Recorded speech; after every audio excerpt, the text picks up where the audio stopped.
Okay, thank you, everybody. Thanks, everybody, for being here. It's 6:10, and this is Manhattan Community Board One's full board meeting. I am Tammy Meltzer, the outgoing chair, and this is Alice Blank, our incoming chair. So. Next up. Yay. So next up, this is our last full board meeting until, because in August we run one executive meeting. So you're gonna get a double team tonight. And then Alice takes over on September 1st. So the office is here through August. We are in and out, both of us. So feel free to email, ask, comment, say, but be gracious because we're all off in August, right? Good. All right, so we're gonna start with our public session as we always do. If you want to say anything. Yes, I just wanted to say thank you, but I also wanted to make sure that we acknowledge that we're gonna have Brandon here for our secretarial work and our vice chair, Jeff. First, Jeff. He's there. Assistant chair. There's assistant secretary back there. Yay. Okay, I think that's it, right? Yeah. Okay, good. And treasurer. Oh, and I'll be treasurer. Okay, so those are all the good fun things ahead. Let's start off with, and thanks for the public for showing up tonight, with members of the public comment period. It is 2 minutes per speaker. I'm gonna try and group things, for people who would like to speak. So, let's start. We're gonna start with Michael Dem. So what you do is you come close to the table. Sure. You must say your name and speak lovely and loudly because those beautiful things in front of you are owls. Hello, lovely people. How are you tonight? But again, my name is Michael Demmer. I was here for last monthly meeting and a couple of transportations and quality of life issues during the past 2 weeks. My concern with, again, is a mobile food truck that is in my house, in front of my lobby and 100 feet away. The landlord just renovated $2 million lobby in this fellow's right now in front. And he uses a dummy truck to hold the spot for his truck the next morning. And that's with California plates and Illinois plates. So what I've unraveled in working so hard to find out why we can't get him out of the way is because he's able to get around all these rules that are in place. Can't tell you here, but I know what they are. So what I have to say, I'm hoping that you can help me. And at the same time, what I like to say is may be able to help you. I found out that there are restriction streets for mobile food trucks in Manhattan. Eric and I were just looking over this last week. If you go to the Google site, it says no mobile food truck zones. Lower Manhattan is loaded with them.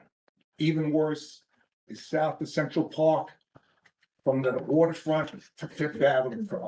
So I do not know the protocol of getting my street and a couple around in a restricted zone for no mobile food trucks, which would be a relief not to see this fellow Moe's food truck in our face every morning. And people are paying a lot of money for rent there, $6,000. So that's what I'm working on. So I'm breaking the spearhead to find out how we can make this street a non-mobile food truck zone. And is that 2 minutes yet?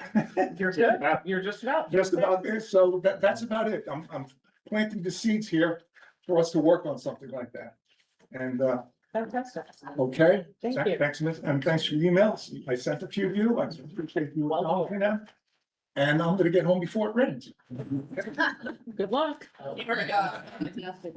Okay, we do have, just for the record, I have 1, 2, 3, I have several people, nearly 10, who would like to talk on the subject of Canal Street. I'm gonna put you all together towards at the end. So we're gonna go through all the other topics first. Jacqueline Liang. Hey, Jacqueline. Good evening, everybody. I'm the Community Outreach Coordinator at Hudson River Park, and I'm back with some updates on our summer programming. So our Broadway by the Boardwalk series is in full swing. Every Monday, you can catch show-stopping performances from Broadway stars at Clinton Cove. And we have 2 more left, so our last performance will be on August 10th, so make sure you don't miss it. And we also have free music programming called Jazz at Pier 84, and this is every Wednesday in partnership with the Jazz Foundation of America for all our music lovers. We're keeping active on the Hudson with our weekly Healthy on the Hudson series, and you can enjoy classes in yoga, Pilates, or HIIT. Our Sunset Salsa series also continues to be a fan favorite all over at Pier 76 every Thursday. We encourage dancers of all skill levels to come and partake. To learn more about local ecology, we have our weekly wet lab look-ins at Pier 40.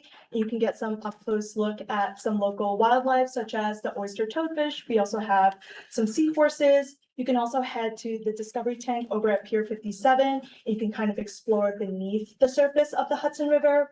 And we also have a monthly Science After Dark, which is for participants aged 21 and up. It's a really cool opportunity to speak to some local experts and engage in a live Q&A.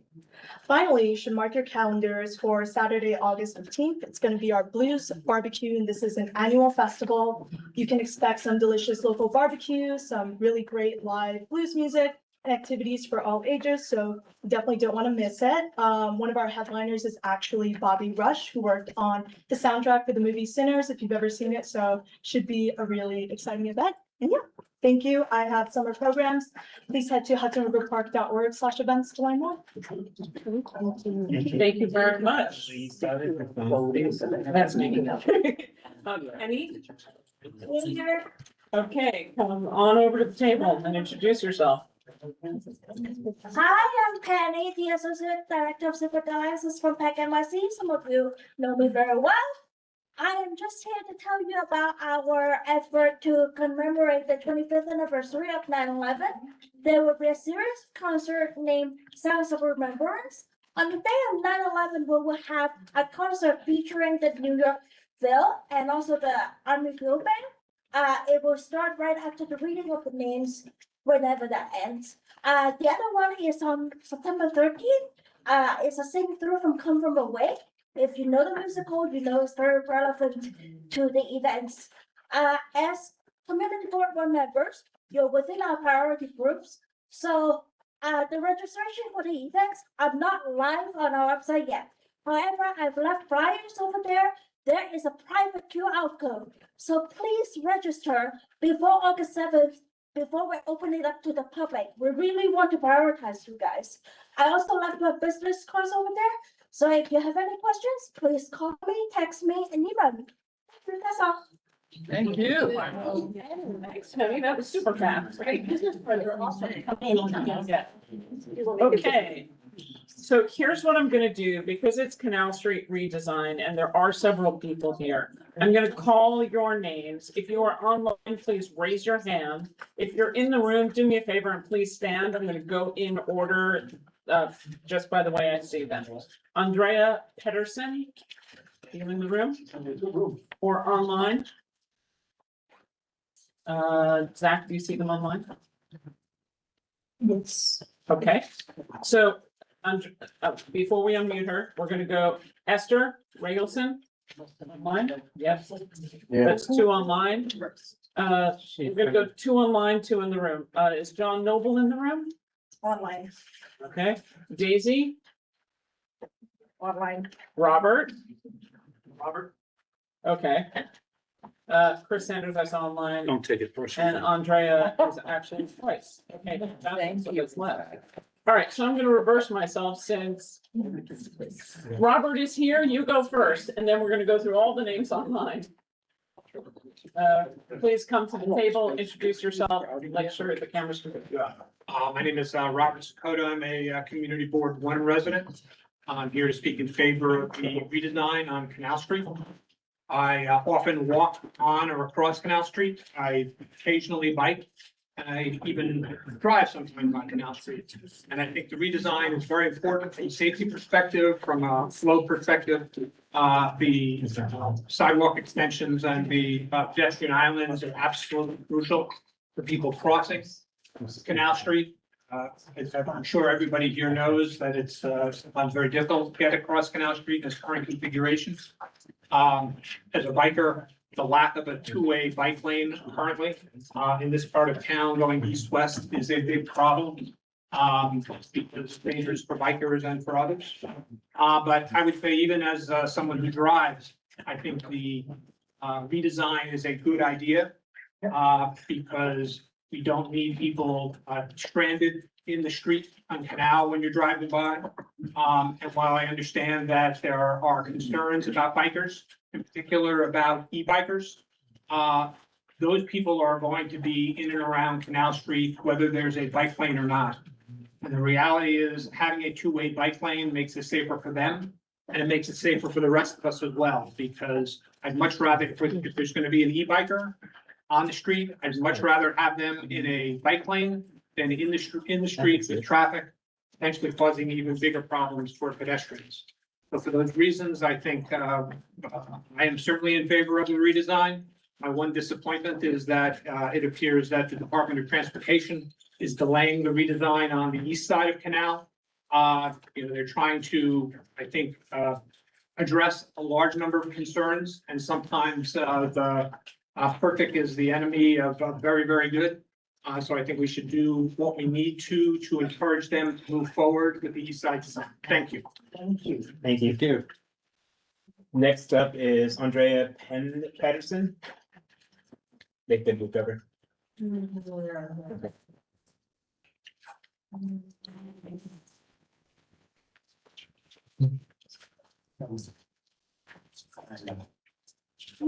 Hello? All right.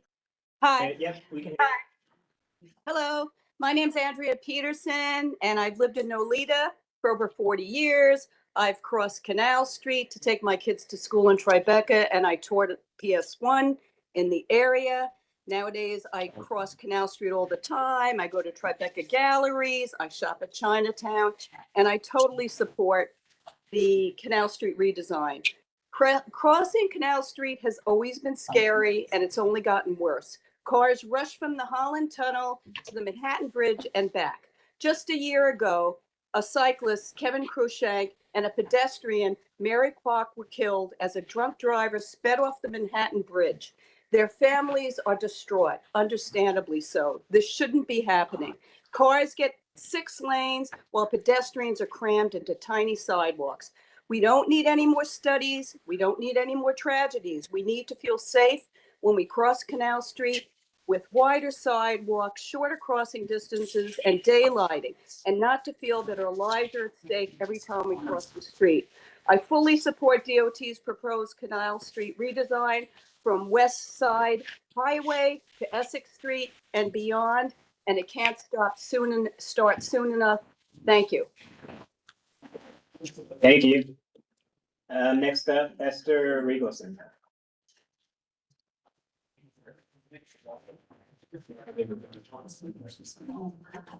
Everybody's on.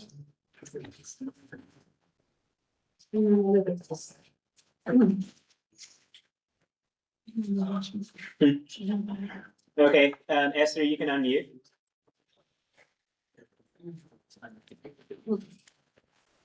Esther, are you there? Next up is John Noble. Next up, we're doing John Noble.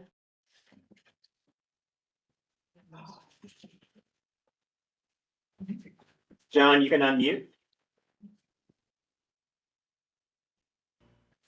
Okay, thank you. Thank you. Appreciate the time to speak about this. I would like to support, I'm fully supportive of the DOT redesign of Canal Street west of Broadway to West Street also. I typically enjoy the Hudson River Park, and getting across the West Street can be very difficult with the lack of crosswalks. And I find that to be the same way along Canal Street all the way to Broadway as well. It's a large street. It's hard to get across in a timely manner sometimes. And I think the DOT's addition of curb extensions would help shorten those crossing times and make pedestrians a lot safer. I also like the DOT implementations of like slow down areas, like concrete islands. It allows the drivers to shift their gears, shift their mindset from highway driving as they exit the Holland Tunnel. The city the city mode. So I fully support these proposals that the DOT wants to implement to make me as a pedestrian safe. Thank you for your time. Thank you, appreciate it. Next up is Daisy Zito.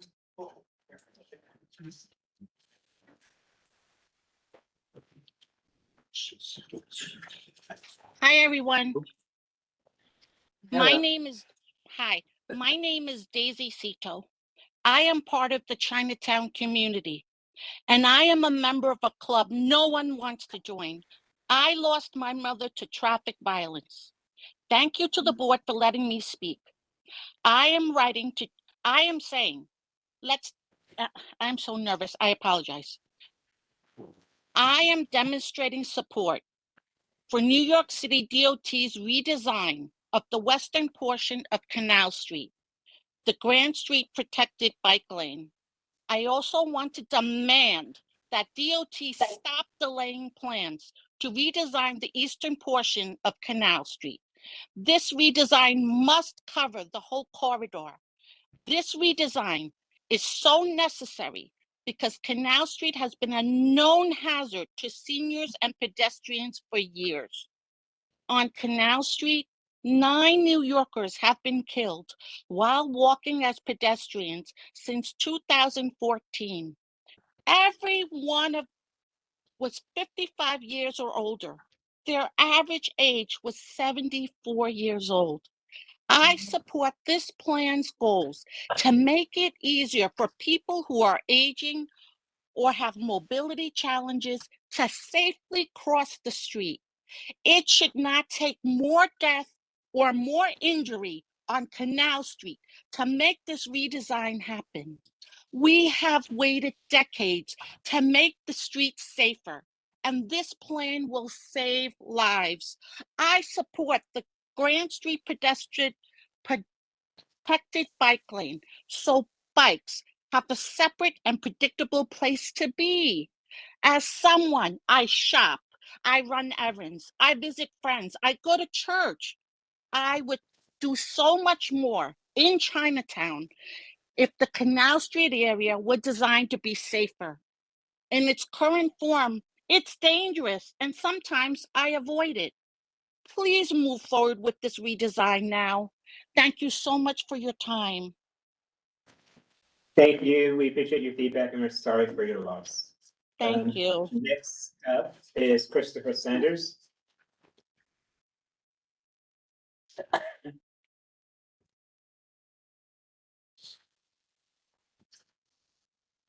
Christopher, you can unmute. Hello, can you hear me? Yes. Can you hear? Okay, great. Hello, everyone. Thank you, Community Board One, for letting me participate in your meeting. I'm here because I would like to, one, speak out in support of the Canal Street redesign. That's a long time in coming. I previously was working in the area a lot, and I still take business meetings there, and it's just like trying to walk across the street to go to the theater and do anything south of Canal Street is over from the north part of Varick is like whew, rough. and it's like, oh, you're taking your life into your own hands. So I particularly like the pedestrian improvement they did. Granted, it is a little minuscule and they don't plan to do the whole thing right away, which people were just killed last year from reckless driving. So I think I should support this, and I hope everyone else will support a resolution for this project. I noticed that they also included a bike lane as well. I think that's good too, but I don't think that's in this community board. But I support the whole thing. You know, even though I don't think it's perfect, but I think, well, we got to pencils down and then do something, get some data, and then we'll come back and fix it again. Thank you. Have a good evening. Thank you. Thank you for that feedback. Circling back one more time to Esther Riegelson.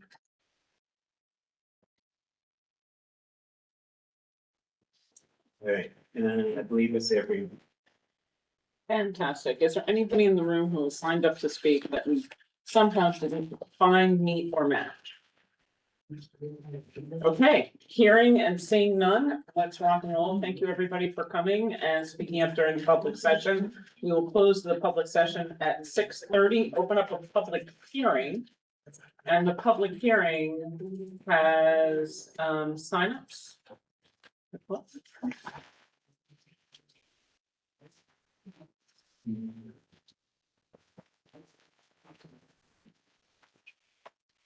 Yep, public hearing had both people who signed up about Canal Street, so we're in great shape knowing that. So we'll say we opened the public hearing at 6:30 and closed it at 6:31 because we do not have anybody who wanted to speak on the 2027 adoptive budget.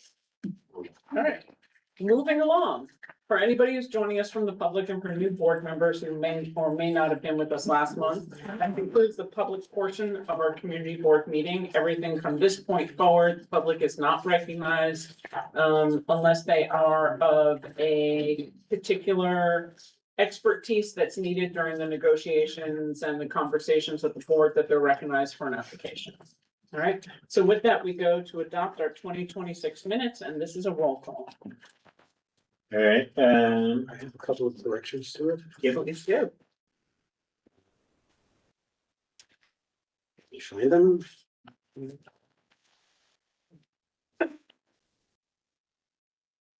So very simple. On 3 of 9, under Deborah Glick. The bill that didn't pass is actually the waste reduction, not production. I think she's been fighting for that one. Exactly. And the name of the bill for the banning of horse carriages in Central Park is actually ROMANCH, Romanch, not Roman. Okay, say that one. ROMANCH.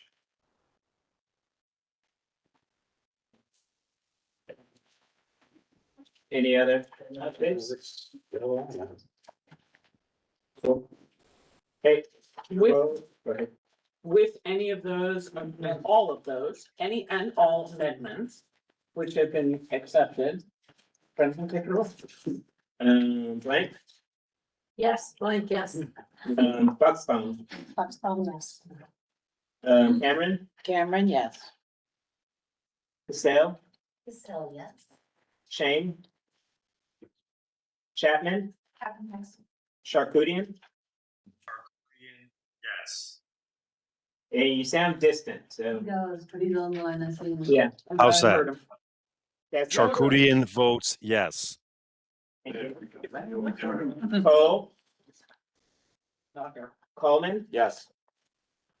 Corman, Yes. Puccia, Fujian, yes. Curtis, Curtis, yes. Dimmitt, Espinoza, Yes. Flores, Flores, yes. Frito, Frito, yes. Friedman, Friedman, yes. Froman, Roman, yes. Galloway, Galloway, yes. Goldstein, Goldstein, yes. Goodkind, Fine, yes. Hernandez, Hernandez, yes. Hubbard, Hubbard, yes. James, James, yes. Kay, Okay, yes. Canal, Capel, Lerner, Lerner, yes. Lewinson, Lyon, Lyon, yes. Meltzer, Meltzer, yes. Mensley, Inslee, yes. Moore, Panya, Porticore, Rios, Robinson, Robinson, yes. Sean Scott, Yes. Shear, Song, Bear Song, Yes. You're the only son now, by the way. Last name Thompson? Yes. Townley? Yes. Terpian? Turpin, yes. Say it again? Turpin. Terpian. You? Yes. Zelter? Shelter, yes. Motion passes. Fantastic. For new board members who were not here last month, that is how you are counted for attendance. If to be considered here for primarily the meeting, you need to be here in the beginning and roll call at the end. All right, anything in between is considered, you leave and are not here for the beginning or the end is an incomplete attendance. Partial. Very good credit for that one. I didn't, get called. Where? Tell me your name. Where? WARE. We don't have them. Oh, my goodness gracious. Uh-oh. But Sean, you're here. You're not going anywhere. Spell your first name. SHAWN. Okay, thank you. Thank you. Do you have Paul? Wanna start? Where? Yeah, just. WARE.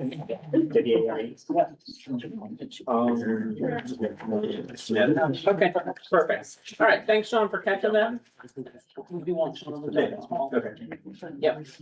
Okay, so with that, we're gonna go into updates from our elected official offices. Again, the reps, you have 4 minutes unless you can talk faster, which would be amazing. We start with Josh from Representative Goldman's office. Please come up to the table. Hi, everyone. My name is Josh Furman. I'm from Representative Dan Goldman's office. In the interest of time, I'll be brief. First, the Congressman is happy to announce that his Rapid Response Triage Center at his district office right around the corner at 290 Broadway. We've helped free the 51st person who has been unlawfully detained by ICE.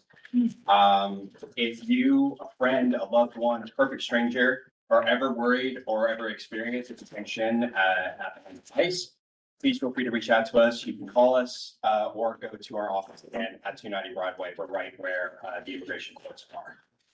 Second, in Washington, the Congressman, along with Representative Jerry Nadler, introduced the No 9/11 Family Left Behind Act.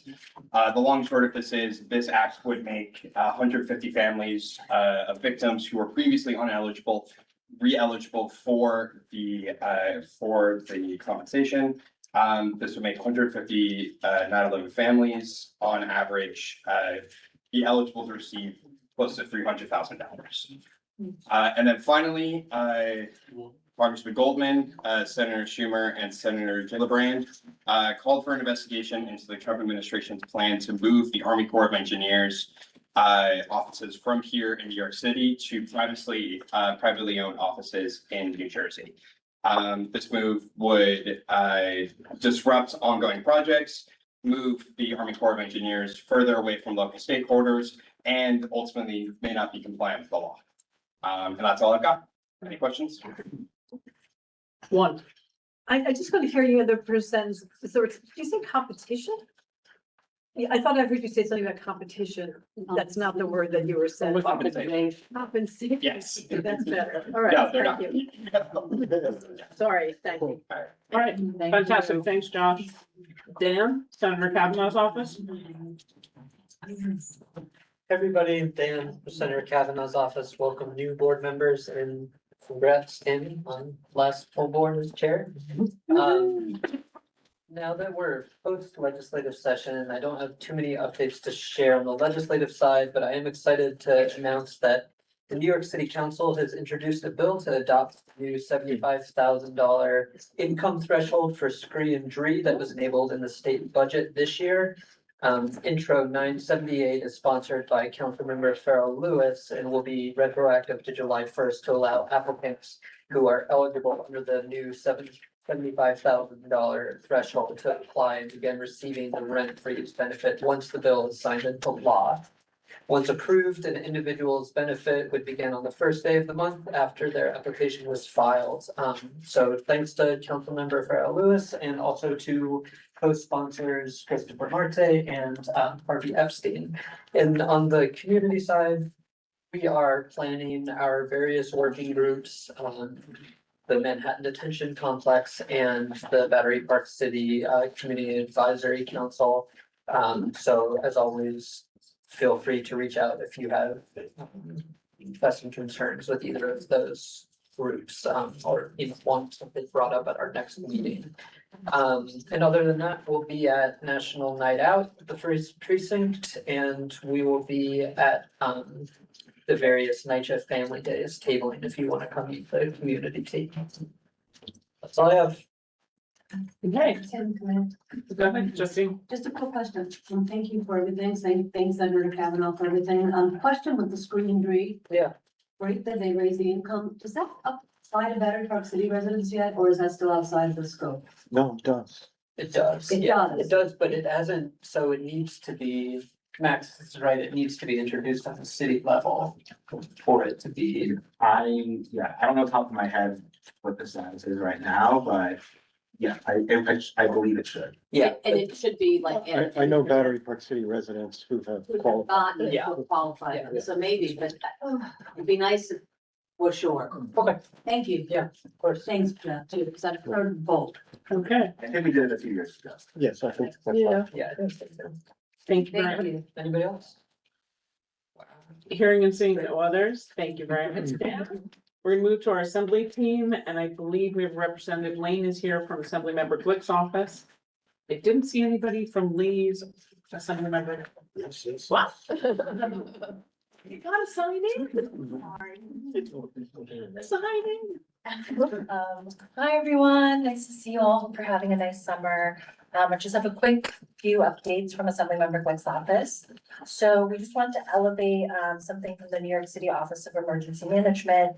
Given the extreme weather events from last week and potentially today, they're asking residents and businesses to report any damage to their property due to recent flooding. So you can find that form on nyc.id or by phone. It's in the board report, which is in paper here, also will be available digitally. And your report will assist the city in providing accurate data on the impact of this event to state and federal agencies. There are also additional resources from the city for small businesses that experience significant damage through flooding from New York City Small Business Services Agency. So just wanted to elevate that. As we know, there's been lots of extreme weather events this summer so far and continue to be. And then lastly, Assemblymember Glick submitted her testimony urging support for the production of horses in New York City and banning horse-drawn carriages. She made comments on the danger posed by this outdated industry on both the horses and people, as we saw tragically last month with the death of Romansh Mahajan. That's all from me. Any questions? Thanks. Thank you so much. All righty. Hi, everyone. I'm Yasmin. I'm from Assemblymember Grace Lee's team. I apologize for not signing in. I'm a little out of practice. I'm with the community boards. Go ahead and sign in afterwards. Yes, I will. Before we sign in. Since the legislative session was ended, we also don't have too many updates on that side. Same updates with Screen Tree. They're now being passed in city council, so we're waiting to get on that. We know that the governor has just signed her one-year executive order on the data center moratorium. We want to encourage her to continue to extend that for a longer period of time with the important environmental regulations that requires. So the assembly member is strongly encouraging and working with her on that. On the community side, we're scheduling mobile office hours at all the local libraries, local parks through the month of August. Those will be posted on our Instagram. So if you ever have any constituent related issues, you'll be able to find our team out and about. And the last thing is we are definitely open to meetings in the fall ahead of the new legislative session. So you can always email or schedule our email with any meeting requests that you may have. Thank you. Thanks, Yasmin. Sorry about that. Again. All righty, so next we're gonna welcome Andrew Chang from the Borough President's office, and then we have an introduction of a new attendee. Hi, I'm Andrew from Manhattan Borough President's office, Manhattan Borough President Brett Martin Siegel. So first off, we submitted scoping comments regarding the draft scope of work regarding Independence Plaza's modification, EIS and environmental impact statement. Our main concern with proposed development is that there's no affordable housing that would be required. And this, our scope and comments are in the full list, the entire testimony is on our website in the land use section. And under testimony, scope and comments, and our website is manhattanbp.nyc.gov. Based borough-wide, we are concerned about Legionnaire's disease up in the Upper East Side, Harlem. There's an incident over at the One Dutch Hotel in Pine, as well as the Lower East Side. So we're monitoring and in communication with NYC Department of Health and Mental Hygiene regarding Legionnaire's disease. We also testified in support of city council legislation regarding banning horse carriages in support of Vermont's law. And this was mentioned previously, but regarding our capital funding, this year we allocated 100% capital funding to arts and cultural institutions. And the last two things I want to quickly mention is that earlier this morning, we held a Disability Pride Month roundtable in partnership with Disability Unite. The discussion centered on existing programs within the accessible education landscape and how we can foster a cross-pollination of ideas that can strengthen educational systems for students with disabilities. You can watch a replay of this conversation on the Manhattan Borough President's YouTube page. Just Google Manhattan Borough President Brad Wyman-Siebel YouTube. And then the last thing I want to mention is that tomorrow evening, Wednesday, the 20th of July, from 6 to 8 p.m., we'll be hosting a Dominican Day celebration at the United Palace. It's free and open to all. It's on our social media page. If you want to register, I can also send out the Eventbrite link to interested folks. And that will conclude my report for this evening. Thank you. Does anybody have any questions for Andrew? Hearing and seeing none, thank you so much, Andrew. I want to recognize and welcome from the Mayor's Office of Community Engagement, and I know I'm gonna butcher your name, so I'm gonna say sorry. Kulsum. You did not, that's perfect. Hi, Welcome. My name is Kulsum. I will be joining Ovi, who some of you may have met, as Manhattan Borough Manager. I really hope to be a resource to all of you, and work collaboratively as things emerge in this area. Whatever I can be a resource, I would love to. So yeah, happy to share some initial updates from the mayor's office. One that the mayor has announced that there is an effort to make the city fleet safer. So 4,000 municipal non-emergent trucks will install audible street alerts. So this is really in line with ensuring our streets are safer. Also want to share the expansion of the Bureau of Coastal Resilience to protect city from future storm surges, which I felt like was important to share, given that we've had a slew of storms, including today, which leads me to also just sharing just an emergency alert that's gone around the city that there is risk of flash flooding this evening. The city is opening one public school per city council district in case you or a loved one is affected in a way that if you're in a basement apartment or you experience flooding and you need an overnight stay, that is available to you. And then lastly, I want to share that last week we launched our Talk to Tenants campaign. We're piloting it and it's going to be expanding. Right now it's more uptown as well as in Brooklyn, parts of Brooklyn. But the idea is really to share with tenants across the city about their rights and how they can address issues that emerge in their apartments and in their place of living. And so we hope to do that. And we're also asking folks to come out to we're hosting New York City 101s that we're calling, which are basically places where folks can come and learn more about those matters. And the first one will be August 12th. Thank you. Can I ask, funny enough, how this new initiative for the tenants works with the borough president's initiative and new staffing for tenant issues? It's a great question. And I'll give you an honest answer. We are actively meeting to understand how we can all collaborate around that. But this is mainly around information sharing of what and just understanding what the needs are around the community to help uplift. And so that's part of the initiative here. Okay, got it. Thank you. Does anybody else have any questions?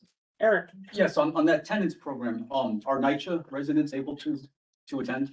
Yes, this is open to everybody. Like I said, we are starting geographically. That's honestly mainly out of capacity. We're starting in an area and then expanding, but it's open to everybody. Any other questions in the room? All right, do we have any questions online from anybody? Seeing and hearing none, thank you so much and welcome. Happy to have you here. All righty, Max, take us home. Hi, everyone. I'm Max Deutsch from Councilmember Christopher Marquez's office.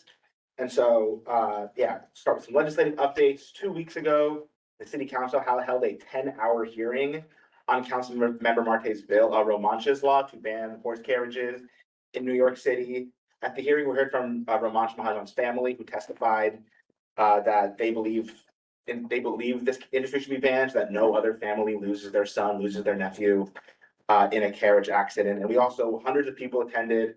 We heard from hundreds of advocates, horse sanctuaries, and regular New Yorkers who overwhelmingly supported this ban. And we had the administration testify in support of the intent of the bill. They support banning the horse carriages. They just want us to flesh out the worker protections for the horse carriage drivers, the stable workers. And so we are actively in conversations with the administration, with the speaker's office to really, flesh out and create a stronger worker protection and transition program for the workers, as well as the horses, to make sure that the horses can end up in sanctuaries. As of today, the bill has 28 co-sponsors, which is the majority of the council, as well as the support of the speaker. And so we are confident and, very hopefully optimistic that we can get this done in the next couple of months. And then separately, as has been mentioned already in the budget this year, Governor Hochul allowed New York City to raise the max income eligibility for Skrian Dree and Shaheen Diki to $75,000. And so a couple weeks ago, Councilmember Farrah Lewis introduced the bill to implement that now on the city level for Skrian Dree. And Councilmember Marte is a prime sponsor or co-prime sponsor of that bill. And then we are also, Councilmember Marte will be introducing that bill to implement the raise for Shaheen Diki. So we're currently having that drafted and hope to have that introduced this fall. So both Skrian Dree, Shaheen Diki can all have the eligibility raise to $75,000.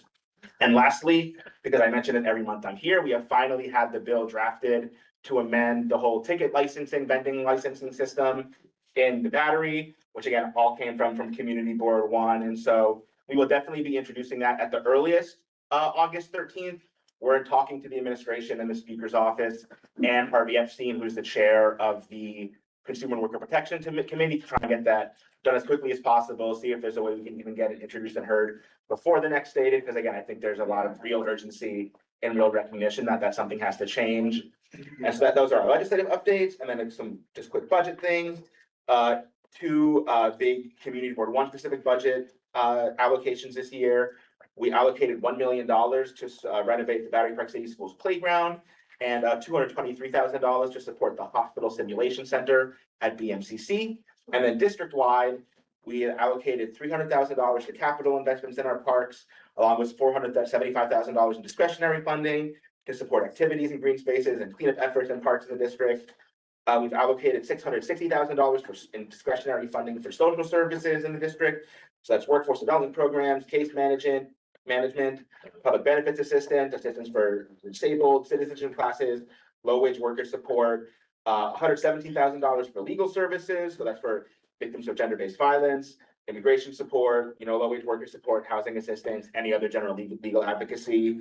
And then lastly, we allocated $664,000 in youth programming, both for in-school and out-of-school, after-school activities. And with that, I will take any questions. Oh, you go first. No, I got you back there. You're usually pretty quiet. Go ahead. I've spoken to you about this before, and I know you're on board with this, but I just want to bring it up for the record about the street. The $75,000 is great, but what a lot of people don't know is that frozen doesn't mean frozen. So if you make under the threshold, it's supposed to be frozen. But if your income increases that year a little, and 1/3 of your income is more than the frozen rent, then they raise your frozen rent. The quagmire, the bureaucracy is from the Department of Finance, that if the next year, and this affects a lot of freelancers especially, whose income every year fluctuates, if your income goes back down, the 1/3 doesn't go back to 1/3, it stays at the higher rent, so now you're paying up to a half. And that's something that I was told by the Department of Finance, that has to go, they agree with that, but it has to go through the legislature, so that's where you guys come in. So I'm hoping that you guys can attack that through the way that you successfully attack the other threshold. Yeah, definitely. Thank you, man. Thank you. Okay, Alice? How are we doing on that bill? I'm sure you know what I'm asking Yeah, about for the so demolition. I do, yeah. I can talk, I do have a somewhat related update, just a meeting that, yeah, we can get you on to discuss. Yeah. So it's still like, what's the bill that would prevent demolition of landmark buildings without some review? Not landmark, but buildings that are identified with requests for evaluation and. This is. Yeah, so yeah, something, so yeah, we can, yeah, I'm not, I just don't want to make it a whole thing. Okay. Yeah. Thank you. All righty. How would we get a list of all the funding allocations that have Yeah, been done? you can reach out to our budget director, Andy Lee. Their email is anli@council.nyc.gov. Was that in your office? Andy. Okay, does anybody else have any, whoops, do I hear? Hearing and seeing none, thank you very much, Max. And that takes us, believe it or not, 6:56, treasurer's report, Mariana James. We're rocking, man.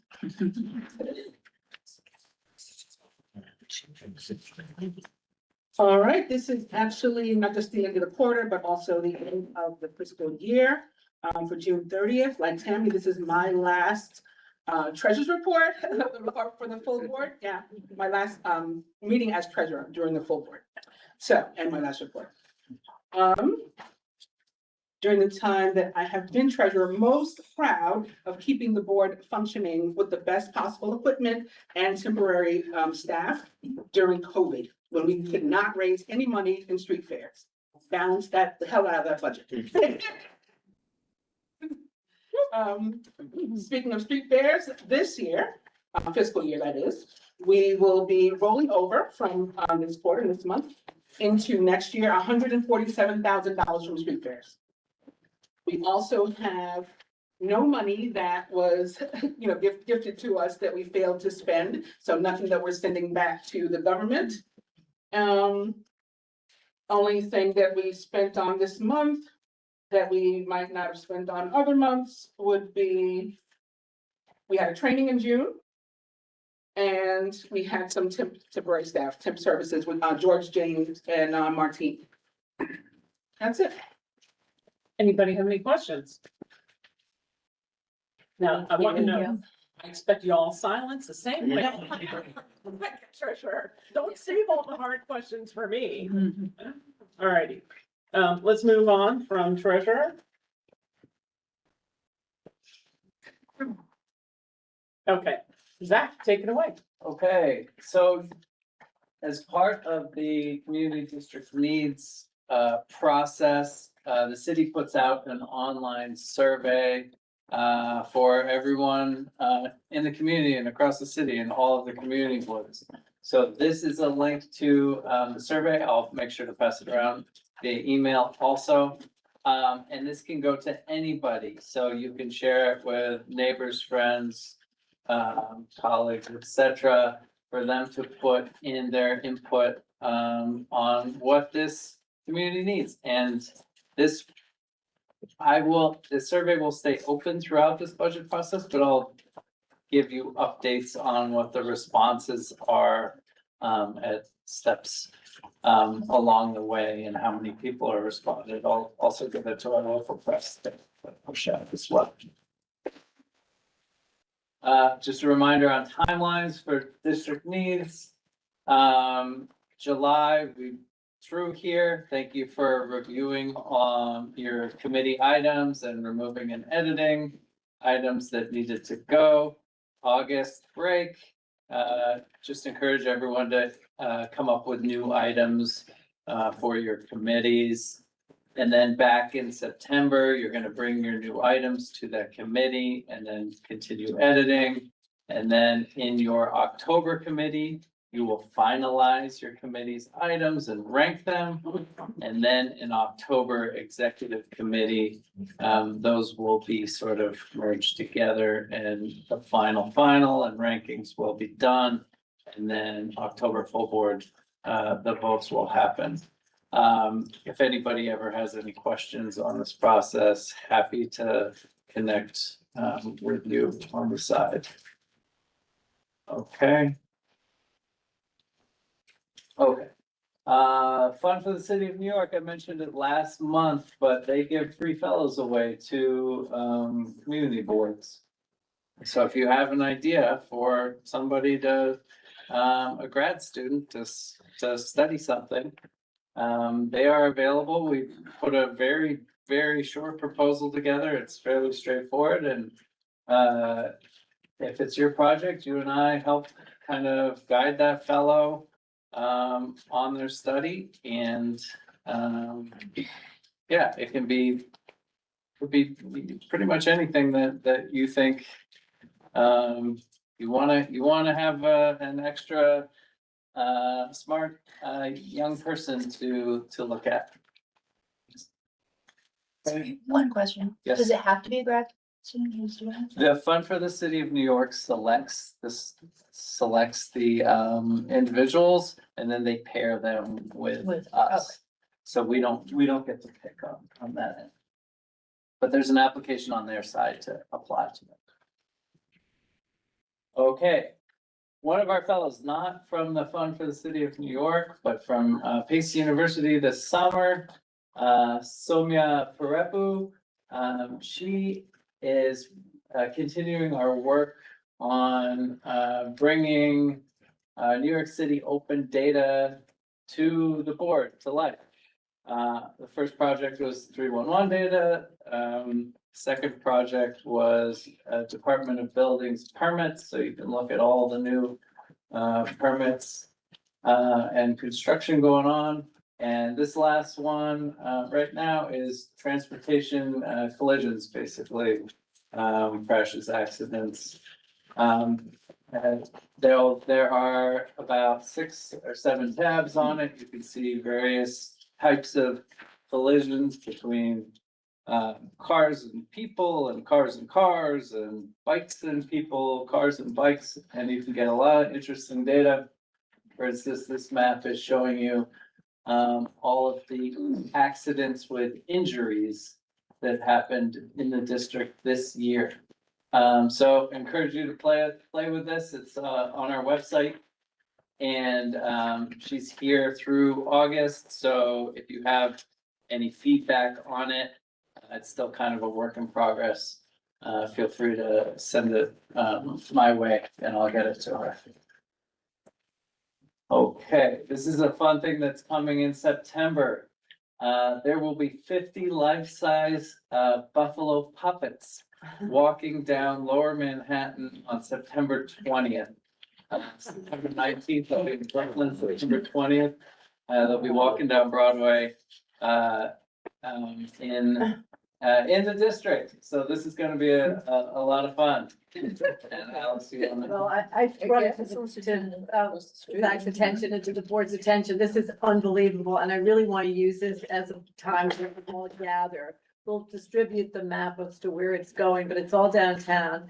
And I think it would be a great time to kind of, if you have the time and you're interested, it's all in areas that are nearby, and we could all meet maybe at one spot at the end and, you know, sort of kick off the new year. So anyway, we'll give you more on that, but if we can hold the 20th, might be a nice space to get together. Why? Why do it or why not do it? Why? What is this? Why buffaloes? Why buffaloes? Well, do you recall the history of the American frontier and the fact that you're in an area that has the, you know, Smithsonian Museum, and I can't answer to why the cultural groups that are involved specified this area, but I, it doesn't make, it's not without some sense, but I don't know the answer to that. That would be- There's a connection with the Lenape. Yeah. I know that. Did you say the 20th? Yeah. The 20th is, yeah. In Manhattan. And the 19th is Brooklyn. Is the museum gonna be involved in that? The, it's a good question. I didn't notice that they were. The Downtown Alliance is a group that I saw on the sheet. I just was given this from a cultural organization. I don't even remember which one. Well, I will answer that and we'll give you more of that actually very soon in August. We'll be able to distribute that. I'm thinking that might be a good thing to work into Oh, this, yeah. because that museum is wonderful. And now it's all covered by scaffolding and people don't even know it's there. And I think it's so underutilized and not really noticed, and it has like That's a some really good wonderful point. history and artifacts inside.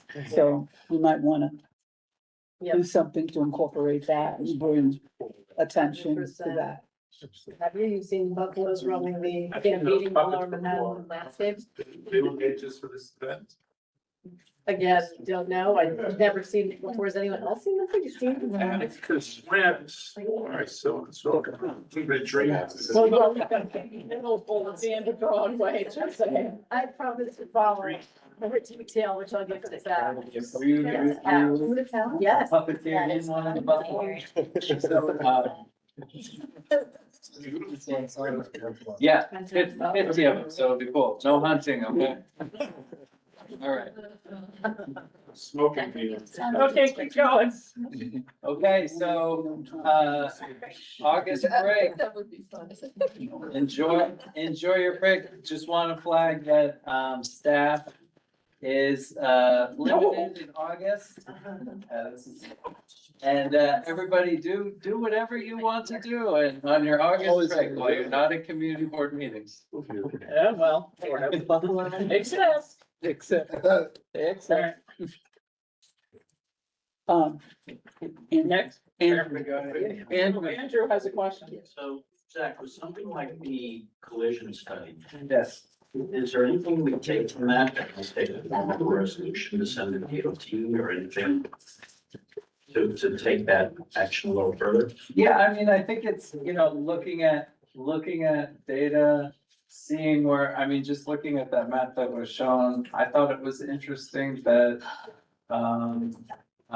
Fidei, area had, seemed like a lot of injury accidents compared to probably the vehicle volume. But that was just a quick look, there.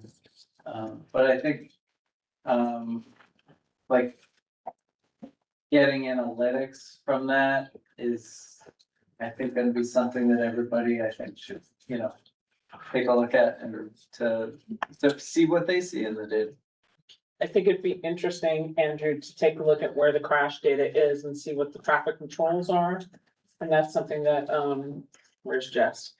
Hi. Hi, you and Betty perhaps could take a look at that, because and everybody in the community, if you've looked at this report and you see on your particular intersection, there are no traffic lights there, or maybe there's only a stop sign there, and this crash data shows this, then it's an ideal opportunity for exactly what the community board is here for, and what, for example, Eric worked on over by Southbridge Towers. Advocating and getting traffic control.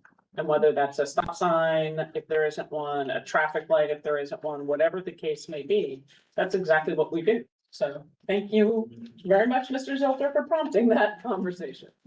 All right, so take a look at the data. It's not just for Zach's report. Take a look, he can send it all out and look at your neighborhood, look at the intersections.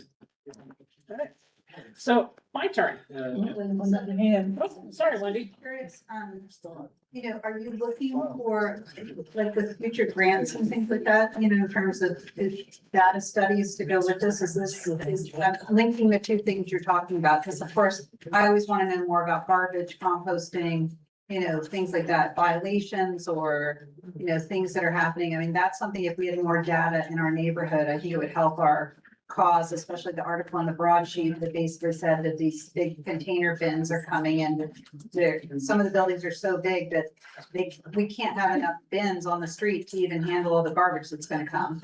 So, I think we're just gonna be surrounded by garbage bins, So, I think having data about our specific neighborhoods, garbage composting, recycling needs that, we know in general, but I don't know if you can put those two things together, like future grant proposals and that. I don't have a plan. I'm just throwing it out there. Yeah, so all of the visualizations have been based off of New York City open data sets. Yeah, so that's, I don't know if there's data set about garbage. Yeah. Right, so these were, the 311 data set was the most obvious, because it shows, the complaint data. Quality of life, committee wanted to see the, construction permits. I thought this data set was interesting. Also, the crime data set, where crimes are happening. That's one that I think would be good visual. Yes. But there are probably 1,000 data sets. I can look for, what is available for waste to see if something fits. There should be, because they're doing stuff, that there haven't been. Raise your hand. Go ahead, Justine and Keith. There should be something, because they're putting these bins out to get the garbage off the street. They've now put out more, composting bins, so I would think they would want to see the information, right? So again, there should be. Does that mean there is? I don't know. Yeah, there's no doubt the city has data on what they're collecting and where they're collecting it from. They gotta map the routes, et cetera, but, whether it's in the open data set. Fair. Thank you. All right, any other hands before I roll along? Oh, Eric. Yeah, just a follow-up to what Andrew was asking. I also think that part of any resolution can also include what data do we need? Because when she went over it with us, she could only work with the data she had, and sometimes there's data that the categories might need to be expanded or clarified, updated, and then also maybe there's data that we need that isn't reported for whatever reason, but to improve it so that we can make more informed judgments on things, because from that meeting and what she presented, there were some things that were absent from the data sets. Yeah. I kind of will use the example I think we discovered in transportation. I mean, Betty eloquently put this through. When you're looking at crash data specifically, and whether someone's, how the injuries are reported or not. Somebody like, for example, when Assemblymember Glick got hit by a bicycle, no shade on bicyclists, seriously, it's not about that. But NYPD not only did not want to take a report, but it met no crash data, unless you were so severely injured that you were incapacitated. It was not reported. So I think there's interesting conversations that could be had about what kind of levels of reporting are we doing? All right, let's get rolling, because we're at 7:12 and we're Jones. All right, so I hope everyone enjoyed July. It was kind of a crazy month. Those were my pictures that I took from Sale 250 from Wagner. These are from July 4th. It's a combination of photos.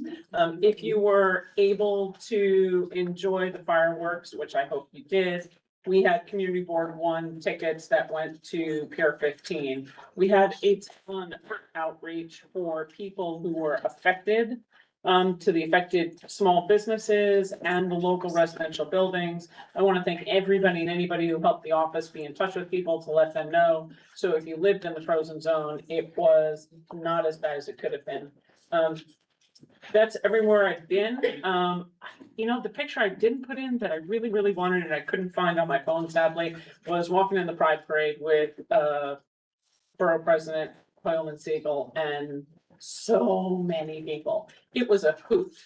And a bunch of community board folks showed up. We had a really great time walking in the parade. It was just such a fun day organized. So if you ever get the opportunity to, go to one of the events with the borough president, it's a fun thing, just do it. So along with that, there's been a lot of interesting things. There was a Faces of Chinatown art exhibit that was in the hallway here.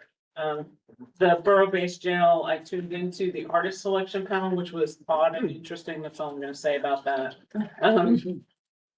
Yeah, and we've had we did a nice walkthrough with Martine and Zach, and Netta for the Washington Street pedestrian easement to understand that. Fearless Girl had an event over the Stock Exchange.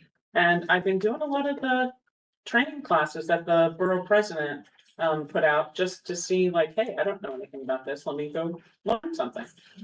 As if I don't need to learn anything else. And the good news is the intern that we have is working on the newsletter format. A draft came for Alice and I today and Zach, and we're gonna take a look at it and get it restarted in August. Please, it's not gonna be perfect, but bear with us because it's a work in progress and it'll be awesome when it's final. And it'll be final. You don't want to stop progress. And the intern ends in the middle of August, so we're gonna start, we're gonna evaluate, and then Alice will improve and make it. Next. All right, in and out. We were all at the American Express launch at World Trade Center. So that was kind of a nice thing to see everybody do the shovel. I put the picture of the electeds. There is a picture somewhere of Alex and I both on a shovel, which Zach has but didn't share. So at some point, maybe we'll do that. It'll be fun. And please be careful for any of the fires. That's a picture out my window where Jersey was gone, right? We will have one meeting August 25th. It is an executive meeting. Please note, the office may be on summer staffing, but the city and state are not. So we will have business in August. I really need, if you are chair or co-chair and you will not be in town on August 25th, find somebody from your committee who can attend. And for new board members to understand how this works, it is a one meeting. We go through everything that would have been on any agenda that needs to be approved, that has a deadline for public comment or community board response prior to the full board meeting in September. So that's the one meeting. We go through all of that. And then at the full board meeting in September, it's ratified the work that we've done. Anybody have any questions on that? Okie dokie. Again, and if you see something, say it. No matter what it is, report it to 311 or 911 before you post it on social media. The only other things I would say is I've been following these really interesting bloggers lately on placard abuse, which you know I love. I report those anyway. And also POPs infractions. There's a couple people going around and highlighting POPs that are not allowing the public in. It's really interesting. If you experience something like that, please report to 311. Because you are publicly supposed to be able to enter that space and sit on the bench, enjoy the flowers. And if they tell you, I'm sorry, this is private property, and you see the sign that says it's a POPs, report them, don't. Because that community was given for their production. All right? Do you have any questions? Define POPs. Yeah, I was gonna say, just tell the new people. That's right. Private owned public space. Thank you. And there are. So these are, of course, spaces we all know, well, this is worked very well, that were given to developers or given to the community in exchange for the developer usually. Some great deal of hype and. Give a couple examples so they know what. Oh, an example of a privately owned public space, well, 105 Duane Street. That's right. What's on exactly? Epic. The Trump Tower, I'm sure you, in Zuccotti Park, that one everyone knows, occupied Wall Street, Trump Tower building on the second floor. That was a very controversial one where his bench was removed, the bench was removed from there. And he tried to control the area. I mean, there's many that have like great controversies, like those are the ones you probably will know, but in downtown, many along Water Street in the 70s, a lot of these buildings. That we see towering buildings, and now it's complicated because buildings are turning over to residential from commercial. And so what happens to those spaces? And so we've asked, I know many times I know Martine's working on this, to get Department of City Planning that has a POPs department, if you will, to come and speak to us about exactly how the transition from commercial to residential will affect these spaces, if at all. Hopefully not at all. Well, exactly, but at least we should keep track. We'll add in more, the open space next to the port. If you're walking over there, there's where Clinton Hall is, south of World Trade, where the W Hotel is, south of World Trade. Yeah. There were a lot of public spaces like that. So if you see something that looks like it's a mini park, you can always check.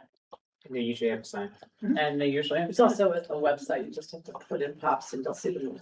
Exactly.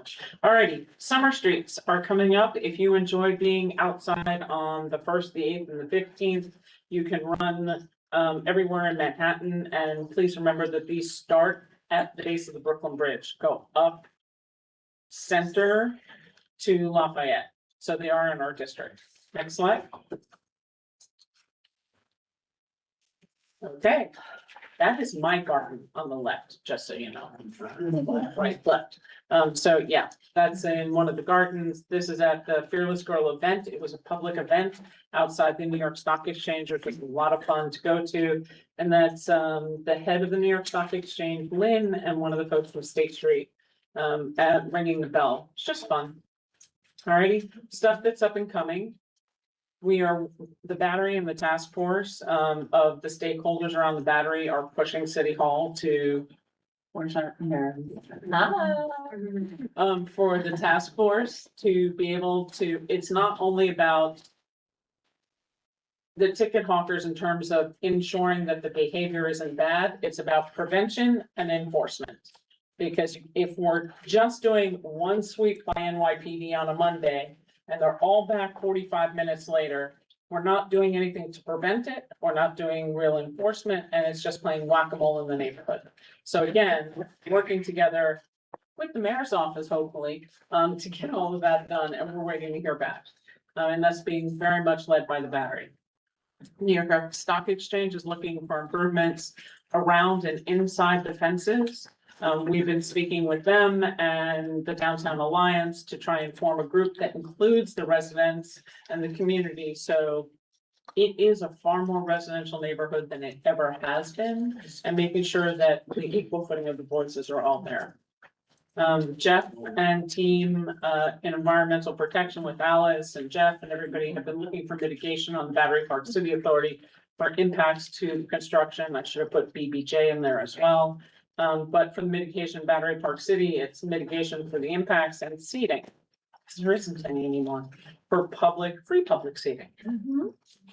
And how that goes. Construction concerns on our largest projects are daily with the BBJ.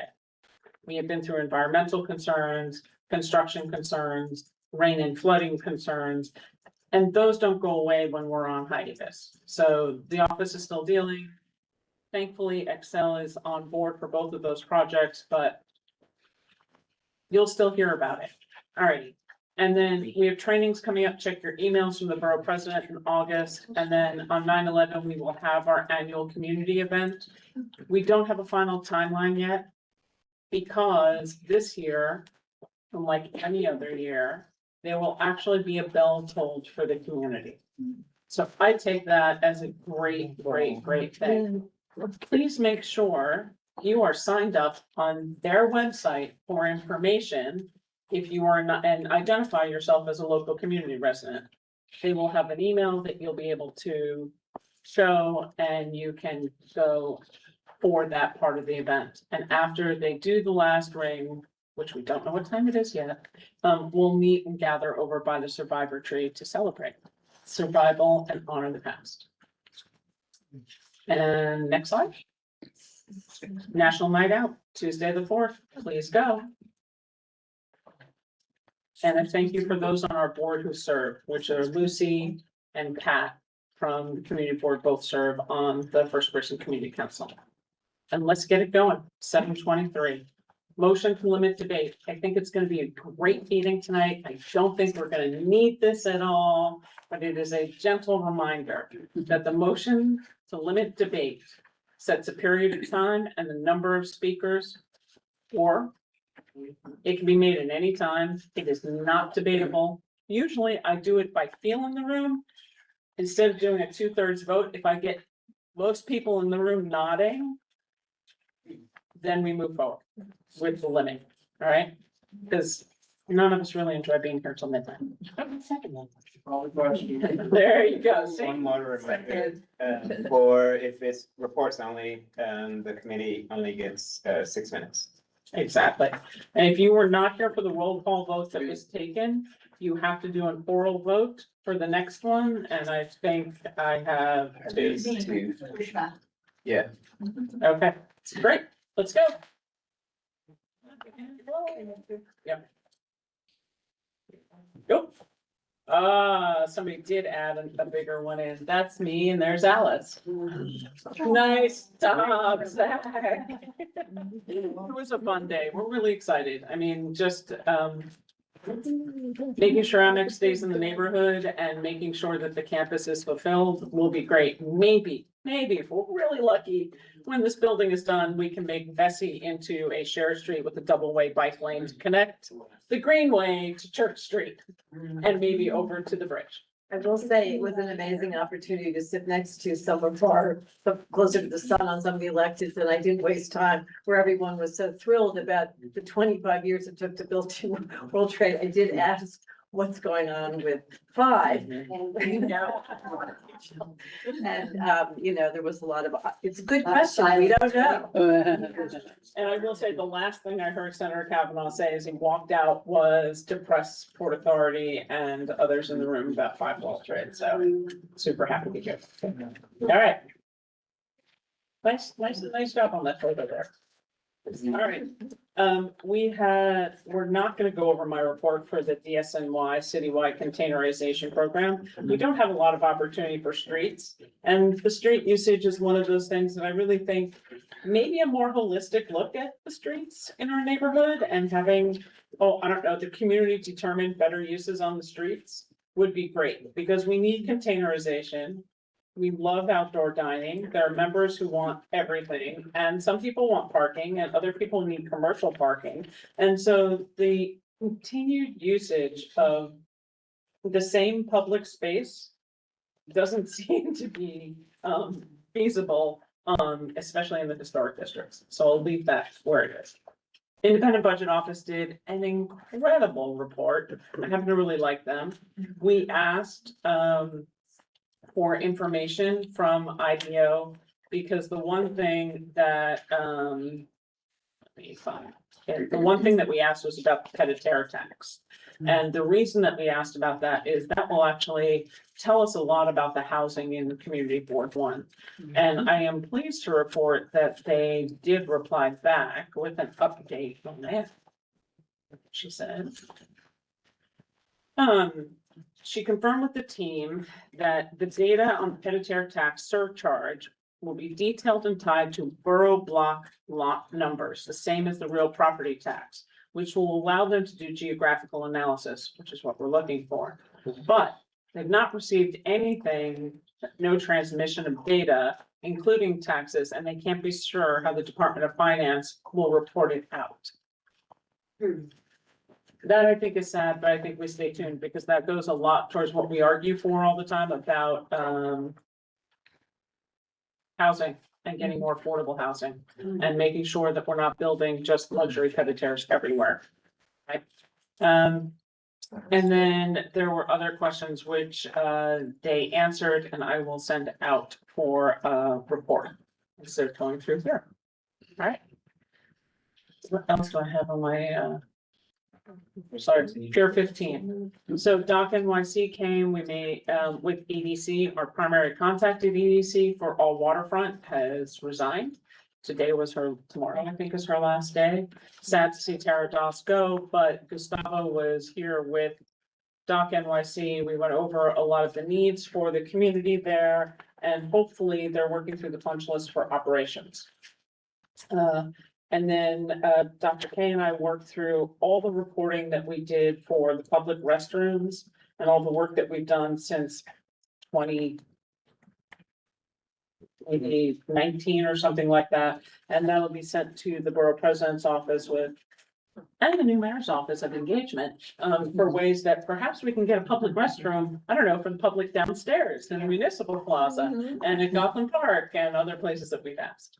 And with that, I close my report. And thank you, everybody.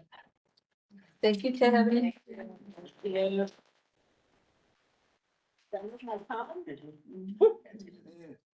All right, Daron, you're up. All right. Good evening, everyone. Can you hear me okay, Tammy? Yep. All right. Great. I'm Daron Charkoudian, Chair of the Street Fair Committee, and tonight I'll give a brief update on our conversation that we had with the street fair promoter. For the new members who just joined, the street fairs, we co-sponsor them with our local street fair promoter, and it brings in badly needed revenue for the office. So with that, I'll update on three things. The projection for full year revenue for 2026 is looking like 26,500, possibly a little more, which is slightly higher than last year. So that's a improvement. Secondly, just asked him about the overall environment, and he's as it's a long shadow of COVID between the lack of office workers and the like. The office workers slowly coming back, and that's helping out with the vendors, and perhaps we had a one-off uptick with the visitors with World Cup and other events. Joe, our street fair promoter, pointing to the Knicks playoff run as such an example. And finally, we're working on a holiday market for the City Hall, the west side of City Hall Park for 2027. So a little over, 16 months from now. And we have to deal with various stakeholders like the Parks Commissioner meeting, City Hall Park Conservancy, and we're going to continue some conversations we've already had with them. Before I open up to questions or comments, Tammy or Lucy, do you have anything to add? We did get a revenue this year for, that deposit the other day, which was 9,500. So for those who, did you hear that, Daron? No, I We did did not. get a deposit. Okay, so we did get a deposit and transfer of Okay. 9,500 events Okay. this year, so that's to our Great. accounts. Yeah, so it's a couple more, several more events still to come. A multi-block street fair on October 11th, and then a few more Liberty Street and Zuccotti Park sidewalk sale events. So that'll fill out the rest of the year there. Questions or comments from the board? If not, we can move on to the next committee. Yes. I hear nothing but mumbles. Okay. So yep, we're good. Okay, thank you, everyone. Good night. Thanks, everyone. Desi, youth and ed. Good evening. Hello. I'm Desi Robinson. I'm the co-chair of Youth and Education Committee. And this one's a short one. So we began discussing the district needs, and so that's in progress. We also discussed an item that Stacy, I think you're online, Stacy, yes? That she brought to the board, which is the idea of coordinating with the land use committee to approach a more logistical planning when it comes to school seats and recreation. We talked a lot about outdoor space and gyms and recreation space for students and approving new developments and conversions. The CEQR standard does not hold up well when it comes to this intentional development, and this is especially pertinent right now with the new class size laws, because it's going to create another school population issue, seeing as less students will be admitted if the building does not have the space to expand the additional class necessary to be in compliance with the new class size mandate. So it's a little bit of a catch-22 because schools are generally funded by how many students are there, but there is a mandate to reduce school size, classroom size. So then you're working with less funding. Yes. So what's the mandate down to? I don't remember what it is per classroom. 20, 25, it depends on the grade because, hey, different grade bands have different age groups. So high school goes up to 34, middle school I think is 32, and then, it's 25. lower. And if some have aides, I'm not sure if that like Yes. That'll count ratio towards can, it, yeah. Exactly. That should help. So, yeah, so this is an ongoing discussion and, so we're still exploring that, and the committee plans on doing things such as a pre-K questionnaire to try and establish if we're going to see another wave of young students like we did in the the mid-2000s. Yeah, and that's it. So we're still exploring. Any questions, comments, concerns? Lovely, thank you. Surely. Moving on, licensing, Susan, we knew was not here, so that puts it Francis and Sean, who's rolling tonight. Pull up right next to Sean over there, you gotta be at the table, my friend. This one? Yeah. I'm just getting someone seat. That's all right. Listen, we get up from the table, this is what happened. Welcome. We only have 4 things.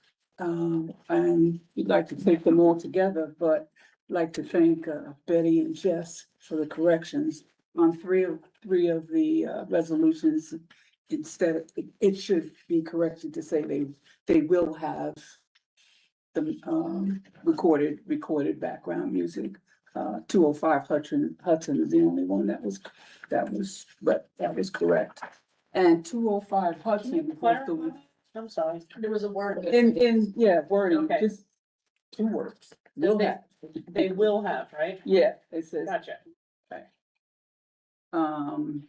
And 205 Hudson had a few members from the community come and speak to their concerns, and the hours which we finally came to agreement on were agreed between the community and the community board. So those are the ones that are stated. But other than that, no other issues so I'd like to take them all together unless there are comments and questions. Yeah. We have hands up in the room, so start with Richard. Yeah, so on a question on 205 Hudson. Our policy generally for Sunday hours ends at 11. It looks like the committee agreed to 1 AM on Sunday for that. Could you explain? No. That's how I read it, whereas.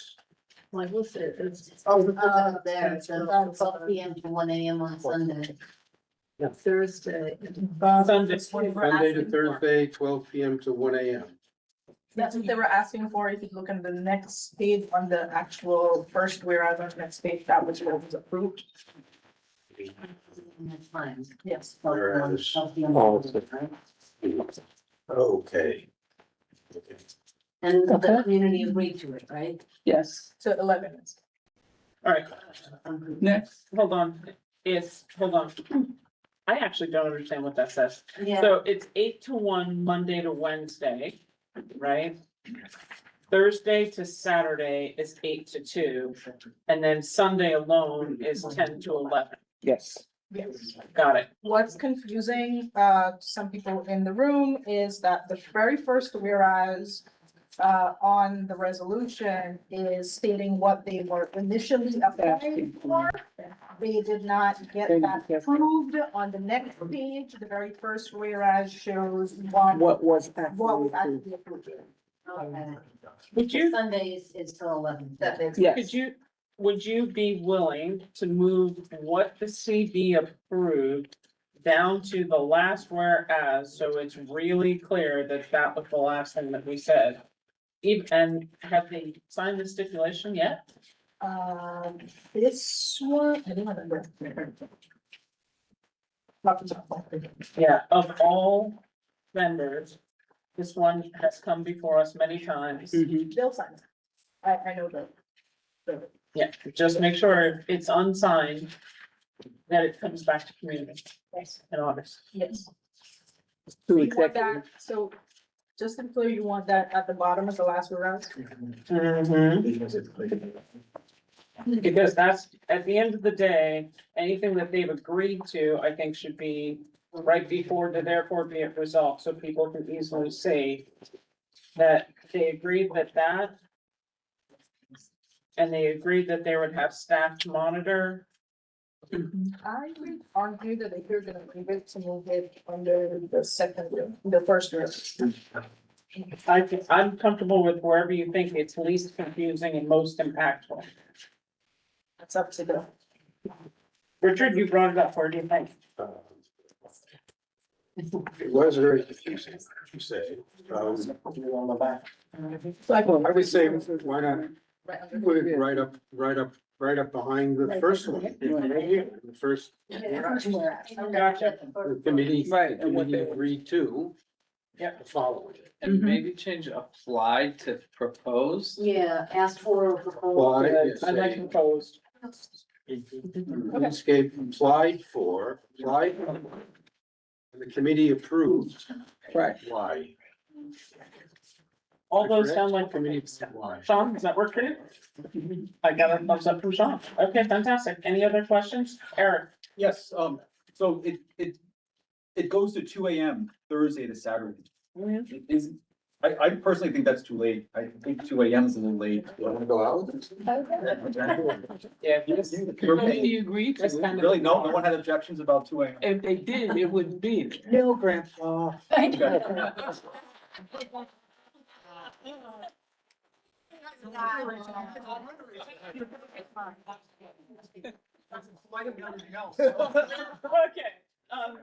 two AM is kind of. It is, but they know that they're on thin ice and if there's any. You also have issues to remember where it's located. It's at Hudson and Canal. by the sun. There is a residential. Thank you for the laughs, though. Anybody else in the room? Okay, so Sean and Francis, you said you guys were gonna do all three together? Yeah. Any other questions? All four. All four. Thank you. Are there, now, Okay. oh, the question has been called and the question seconded. We have three people who arrived post roll call, so we're gonna roll call them first and then we'll go by affirmation. First is Chang. Where'd she go? She just walked down. Damn it. Oh, there she is. Oh, yeah, there she is. Shane? Yes. Yes. Dave Cano. Capel, yes. Copel, yes. Capel, yes, and there was one more, Ushma. Yes. All right. Do I have anybody else who missed roll call who is here now? Hearing that we have no others, we're gonna go by a vote for affirmation. Which means for those who are joining us for the first full board, a vote of affirmation means we're all saying yes. But if you are not, you have to say your last name and what the vote is when I get to the section for which resolution. So for example, it would be Meltzer abstains on 75 Murray. I don't, but that would be my vote, right? When I call for it. So are there any in opposition to any of the four? You. Eric, you votes no on 205. Thank you. Are there any other oppositions? Joe Lerner votes no on number one. Okay, so that's Joe Lerner also voted no on 205. Okay, are there any other? Yes. Thank you, Joe. Are there any other in opposition? Great. Are there any abstentions? Hearing and seeing none, either in the room or online, are there any recusals? Hearing, seeing none in the room or online, motion passes. Thank you very much. And for the four who are now on the roll. All right, who's next? Go. Environmental protection. I'm sure you're very sorry. It'll be my last sharing of the Environmental Protection Committee with those wonderful reports you've all loved over the last 10 years. Actually, this meeting was virtually short. It was an interesting meeting because I asked for it to be a visioning session. And as I step into this very big role here, it's hard to follow. I'm going to ask everyone to do this exercise, which is to talk about what you're envisioning, why you're here on the board, and what you're seeing in the next 11 months of meetings, what you'd like to see on the agenda. So if you look at so we did. And we've come up with some interesting ideas, and I'm not gonna go through them obviously, but gives you a sense of the kind of work that you can do. And so that'll be something in addition to, at the same time, the budget request. So kind of, I'll ask chairs to give some 15 minutes to allow the committee members do that. Also, we spent some time introducing ourselves, what our interests are, why we're here again, what we're doing, and I hope that you'll also do that in September. And of course, I'll be following up with information as we move forward, during the month of August. And I guess the one thing I want to say is that, first of all, thank you, and I look forward to working with you all, but I want to make sure that everyone realizes that, as we know, the 14 members are going to be not with us. I have to step down in the spring. And so it's a really good time to begin to reach out to your colleagues and friends about joining this board, if you think this is something that would interest them and if they'd be interested in serving, because we really need a lot of people. And if it comes with a recommendation of one of us as members, it will probably be a good thing. So I just encourage you to do that, and it's no time like the present to start searching for the next series of board members. So anyway, I look forward to seeing you in September. That's it for environmental protection, and take it away, Chair. Oh, wow. We actually have an amendment. Go backwards. Thank you, Sean. Sean, sorry, as unbelievably brief that we were going forward, we're going back one. Because there is actually a typo on the 205 Hudson Street. Now, here's what we're gonna do. The typo is 1 o'clock goes Monday to Thursday. So Thursday is not 2 AM, Thursday is 1 AM. Okay? That means that 2 AM is only for Friday and Saturday. Okay? You, Sean? All right, so having that out, if that changes anybody's vote, please let me know. If not, the votes still stand. Joe, do you have any change? Hearing no changes. Really? Joe, you're muted. That's fine. No peer pressure, please. Joe, you're muted, my friend. There you go. No change? No change. Thank you. All right, now we are moving on with that clarification.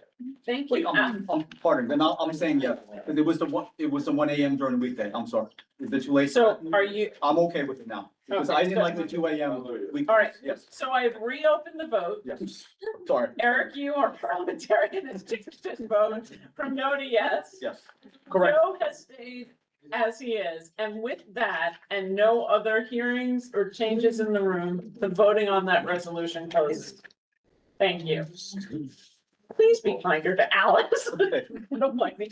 Alrighty. And so, thank you for the 10 years for environmental protection. I will say that the amount of work this community board has done in environmental protection, having been in all these really ridiculous meetings for so many years, starting out when oh, look, Superstorm Sandy, let's have a conversation.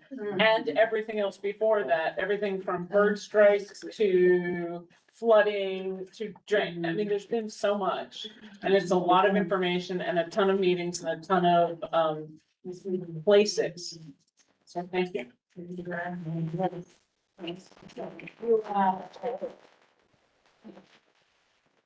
And now let's move on to transportation. Alice doesn't live there anymore. Right. What it was landmarks next? I thought transportation was that. Jess, are you before is Dr. K? I will do it. Okay, so And hold on, Jason, you can be heard very clearly, not only by me, but also by the owls. Would you please? Okay, that's fine. Netta, I'm gonna have to separate the two of you. I like it that it's not just me. I may make Andrew the one to keep them all quiet over there, because You do he's it. such a good sample. All right. Take it away, Jess. Okay, so our big ticket item is the Canal Street redesign.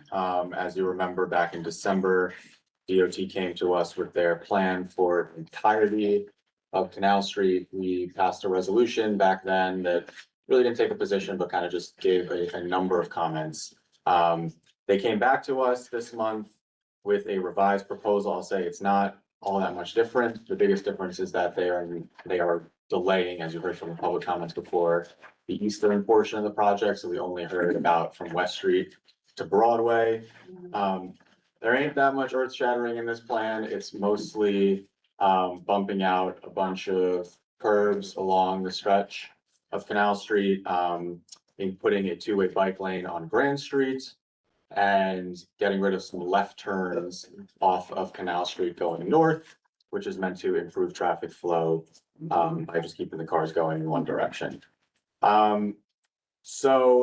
We have in this resolution, I'm not gonna go through all the changes to the plan. I'm gonna suspend disbelief for a little bit and assume that you guys all read the resolution and watched the YouTube video. But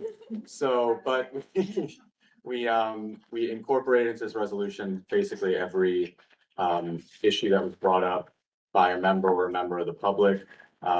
We've included the disclaimer, however, that doesn't necessarily, not every comment necessarily reflects the view of the entire committee. But we were able to come to agreement that we wanted to support this plan. We did put in some more general changes, things about accessibility that were not addressed in the presentation, a request for some data to inform a longer term capital plan that has been promised. These are all kind of quick build street improvement projects that can be changed. It's all temporary materials that are going to be used. A request to go forward with the plan for the eastern portion as fast as possible, to work with NYPD and other agencies to actually get a permanent plan to deal with the unlicensed vendors along Canal Street, which is probably the most common issue that we heard about. And some other things that are in there. Again, I'm gonna assume that we read the resolution, so I don't need to go through all of it. But yeah, questions? Tammy? Oh, I have a question, but I'll let others go first. There are Okay. a couple of things that I thought should have been in there Yes. that I didn't see as part of the therefore be it resolved, so I'll Okay. go back to I look Richard forward. first. I'm curious about the opposition in the committee. Could you tell us what that was about? Well, we only had one vote against, and Eric can speak on it if he wants to. At anyone, I just wanted to know the issue. Yes, I voted against it because, Canal Street's part of a, regional transportation network, and having the bike lane actually double, bi-directional bike lane on Canal, I think will restrict, capacity for transportation, especially if we have, road closures, like, let's say the, Brooklyn Bridge is closed, so there'll be more traffic diverted from West Street onto Canal. Also, if the Brooklyn Battery Tunnel is closed, there'll be more traffic. And even the DOT reps stated that their traffic analysis did not include that when they were analyzing the capacity. So I'm not so much against the bike lane, I'm against having it run along Canal. But just to be clear, it only runs along Canal for a pretty short stretch.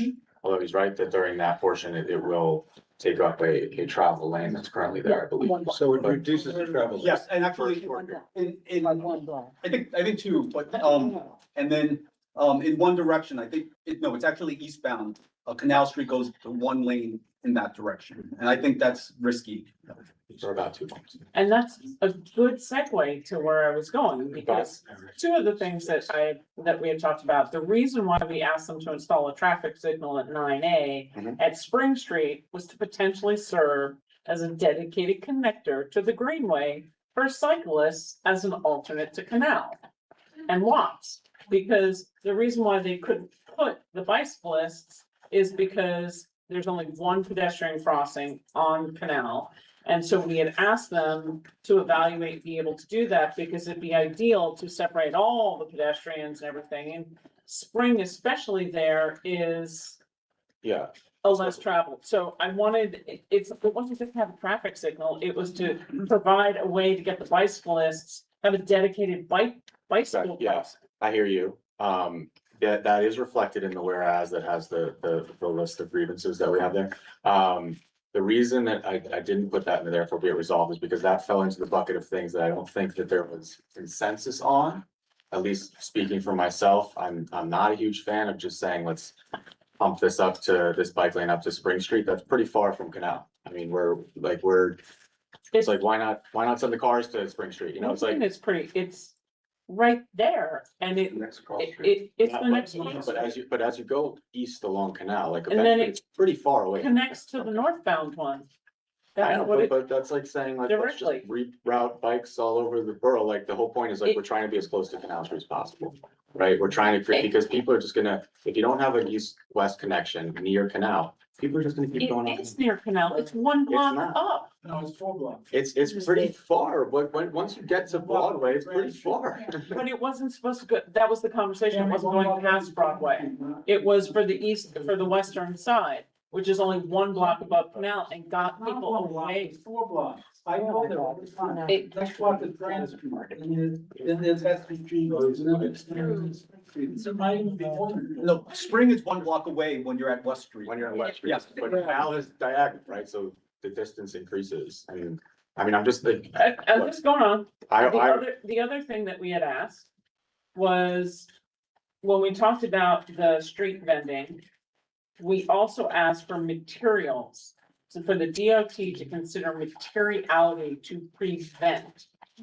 And that I don't see Okay. here. Yeah, And that's in the, therefore be it resolved. It's not only about enforcement, Yeah. but we're looking for opportunities for prevention based on the surface materiality and street treatments. yeah, no, I gotcha. Yeah. Cody? As a cyclist, I would say like it's pretty devoid of visionary thinking. I feel like this plan, it's kind of like, as you said, pushing the bikes up to Grand Street. There should be room for a 2-way bike lane on Canal Street that connects from the bridge to the river. It's ridiculous that we can't seem to come up with an option that connects this side of the bridges, the East River bridges to the west side. It's the same here on the Brooklyn Bridge. And people still use Chambers, even though there's a bike lane that was designated 1 block up on 20th Street, right? And it's like, nobody uses that. Because it's just the natural flow of thinking is gonna send you wanting to go across Canal. And it's just unfair. It's not thinking ahead to the future as more and more people take up cycling. I will keep my comment of we're a city, no, I won't, I'll say it, but this is my laugh. We're a city that consistently rewards bad behavior by codifying it. And I don't think that that's the right thing. If you have a good urban plan and you make a good urban vision, you can change people's patterns to provide the safest pathway.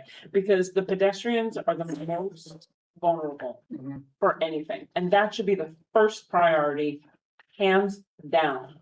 And crossing over here, I can't tell you how many times I've almost gotten it, and I know which way to look, left, right, and center.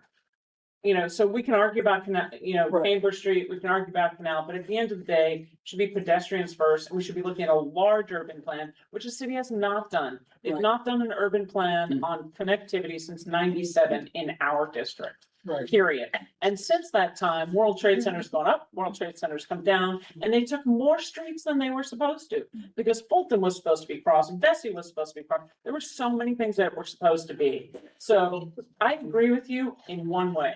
We really don't do a great urban plan.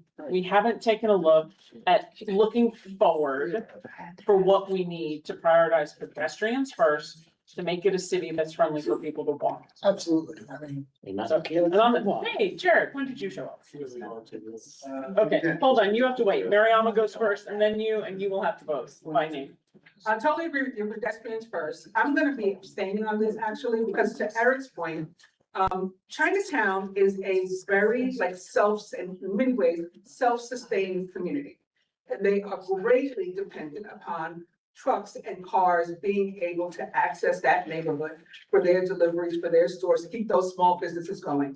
We do not support Chinatown in that way. It goes away, okay, it'll be gone. And so that is why traffic for bikes and was diverted, to my understanding. And I think we should keep it that way, it should be. As far as bikes, what I hear most from people in Chinatown, and I do make sure that I speak to them directly, their biggest concern regarding bikes is Priscilla's Law. Okay, because they lost a member of their community to a bike. And that was supposed to be included in this most recent state budget, but because it went so long, there was no time to discuss policy and it wasn't included. So that's what the people of Chinatown and somebody that knows different can correct me if I'm wrong. I'm pretty sure that I'm not.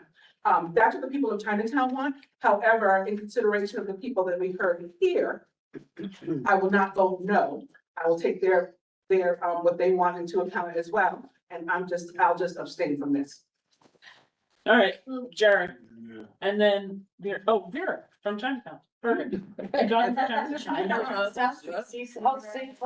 There you go. Jess, I need to ask you, advance the redesign of the eastern portion of Broadway along Canal. Why is that in this resolution? Because it came up a lot, like, among the members and the members of the public, that they wanted they wanted to see that plan as well. Because it was originally presented to us as one plan. It was, and when we were at that meeting, just, you know, many members of the Chinatown community were very much opposed, not to a redesign, but to the specific redesign proposed in this plan. So when you put that in there, it makes it very difficult for me to vote in favor of this resolution as well. Is there a wordsmith that can go into that? Because,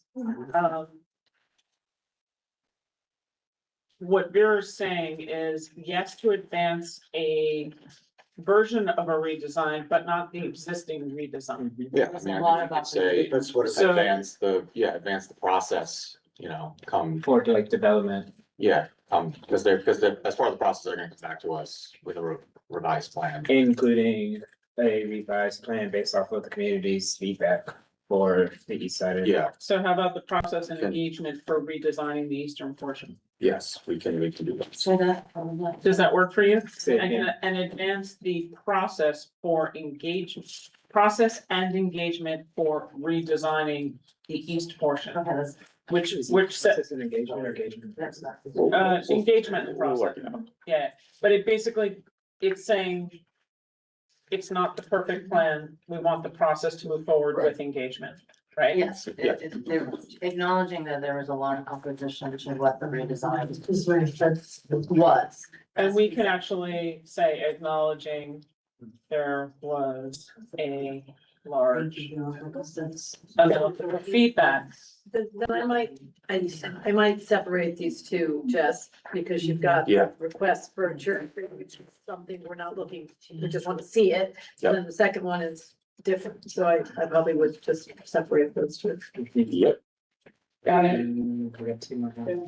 I have two more hands. I said Jared first and then Morton, you're next. Yeah, this is just echoing what I said during the committee meeting, which is that I think there's a lot of good in this plan, but the part that still doesn't sit right with me is that Canal Street bike lane, because it was determined that Canal Street was inhospitable to a full-length bike lane across the entire duration. Speak up, I can. Sure, I'll speak up. Canal Street as a whole was inhospitable for a entire east to west bike lane. But somehow this intersection, that is at the mouth of the Holland Tunnel, is amongst the worst intersections in the entire stretch, is somehow hospitable for a block. Yeah. So at 7 o'clock, once the TEAs leave, it's amazing if you can cross on foot, on bike, by helicopter, whatever it may be. It's totally impassable. So somebody who crosses that intersection probably a half dozen times a day, it's already scary enough. Yeah, no, I mean, it's not perfect, but just to tell you what DOT told us is that the only, and this is part of the reason they're not using Spring Street, is that the only area you can get past from the Greenway over West Street was at Canal Street for that stretch. So they use that, and then the first way to get north is Watt Street. Right, but as I said during that same meeting, Google managed to have a new crossing. on Yeah, that street. So yeah, it can It can be done, but again, this is meant to be a temporary project that's just supposed to be using their existing However, toolkit and not a capital. however, the comment about Google is well supported in the room. And that if Google could manage to get its own, it's not private, but could manage to add a crossing across 9A to accommodate its employees and staff and visitors, then perhaps that was something that we could investigate for a better bike path. Yeah, it shows that it's not insurmountable. Yeah, Certainly and not I think that, insurmountable. I think that that's a good point to put in here, because even though that's not in our district, it does show that it's not insurmountable. So who knows, maybe we could turn around and you could have City Bike or Lyft, who owns the city bikes, say, you know what, we'll take money and put it over to this intersection to get that crossing. That would be ideal, right? The people who benefit the most pay the most, but, well, no, everybody benefits from it, but you know, there's. Maybe it's kind of the part and parcel to what he's saying, to round it out, to make the best bike paths possible. Yeah, I mean, well, it is in there. There is, there will be resolved about creating a crosswalk at Spring Street. For the Mort- record, oh, okay, sorry. I just Morton wanted and to then correct Alice. something you said. Well, no, we got, Oh, Rosen, I'm sorry, I didn't see you back there. Morton, you're first. Okay, this is something that's very important to me because I ride, my office is near there and I use the city bike and bike in that vicinity almost on a daily basis. It seems to me that Canal Street could be made amenable to a bike lane. I'm not sure where the bike lane is planned in this proposal, in the Canal Street redesign proposal, but the most difficult area is east of Church Street and towards Broadway, towards the Manhattan Bridge.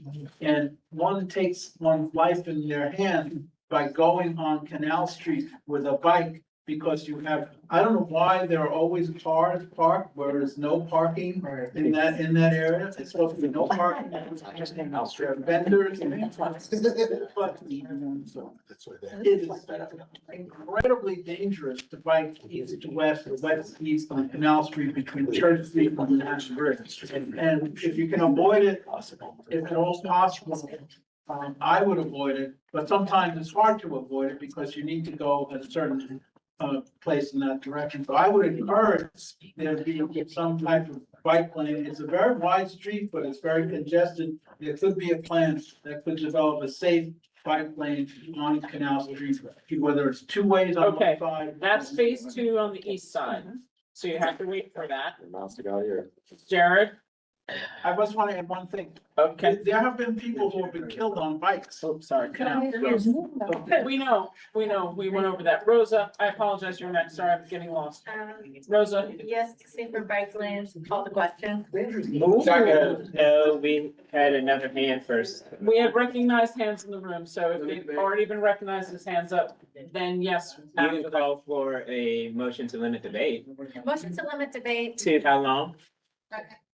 How long? 5 minutes? Yes. 1 minute? That's not reasonable. Okay, 2, I'll take 2.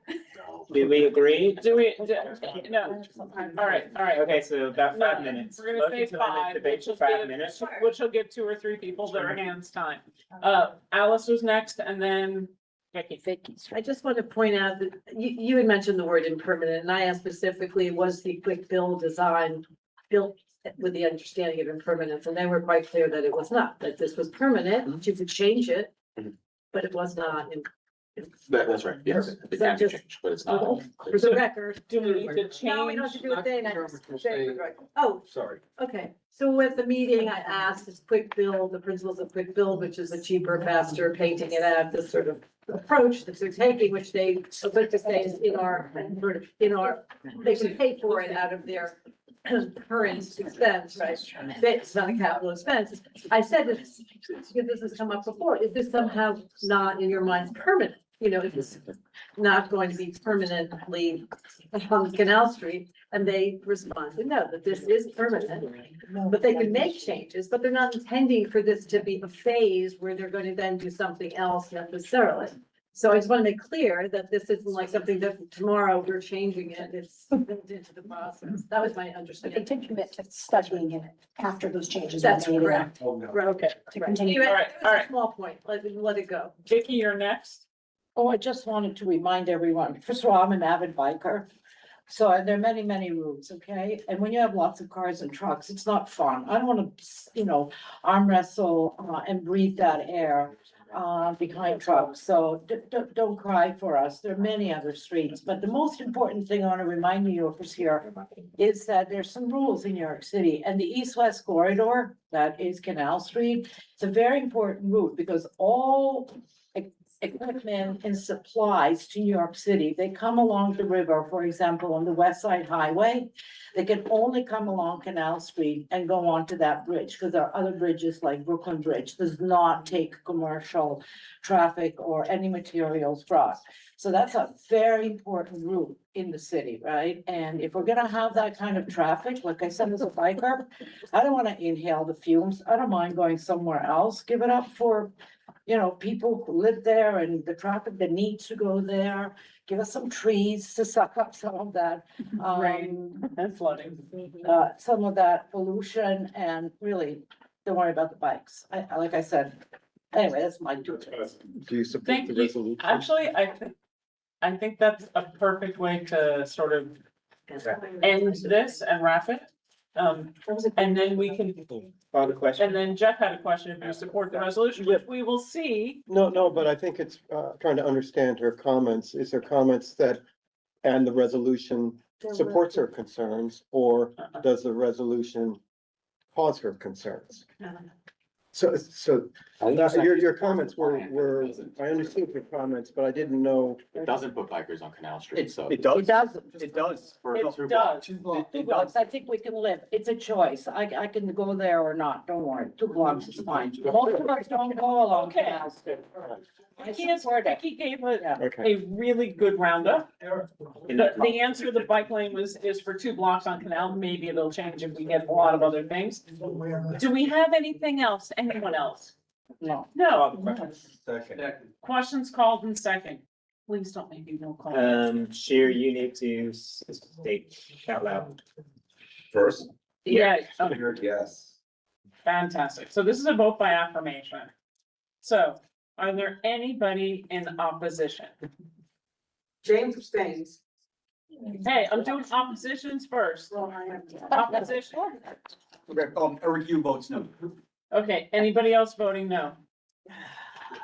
Fantastic. Are there any, well, you have to say your last name and call out your vote. No. Fandya voted no. Okay, is there any other no's, either online or in the room? Hearing none, are there any abstentions? Calling, oh, snaps. Starting off, James abstains, thank you. Roman abstains, thank you. Over here, Zelter abstains. Zelter abstains, thank you. Portia Corey abstains, thank you. Robinson abstains. Robinson abstains, thank you. Are there any other abstentions in the room? Hearing and saying none, are there any recusals? Hearing and seeing none, motion passes. All right. And I want to thank everybody on the board for their attention and time in this. It's a major step. And gosh darn, I hope this works. Jess? Your open data? Well, I guess, Zach already presented on that, so they're gonna have to redo that. Love that. Next. Vicky, is it you or Jason? Maybe. Thank you. Okay, so 17 Harrison Street. I sent slides. Lucy, we sell those or, oh yeah, there we go. Oh, Nash, sorry. Okay. This is a short one. I'm assuming you all threw your eye on it if you didn't read it. If this was a repeat, we saw them the month before. So essentially, it's a proposed rooftop addition to a single family dwelling.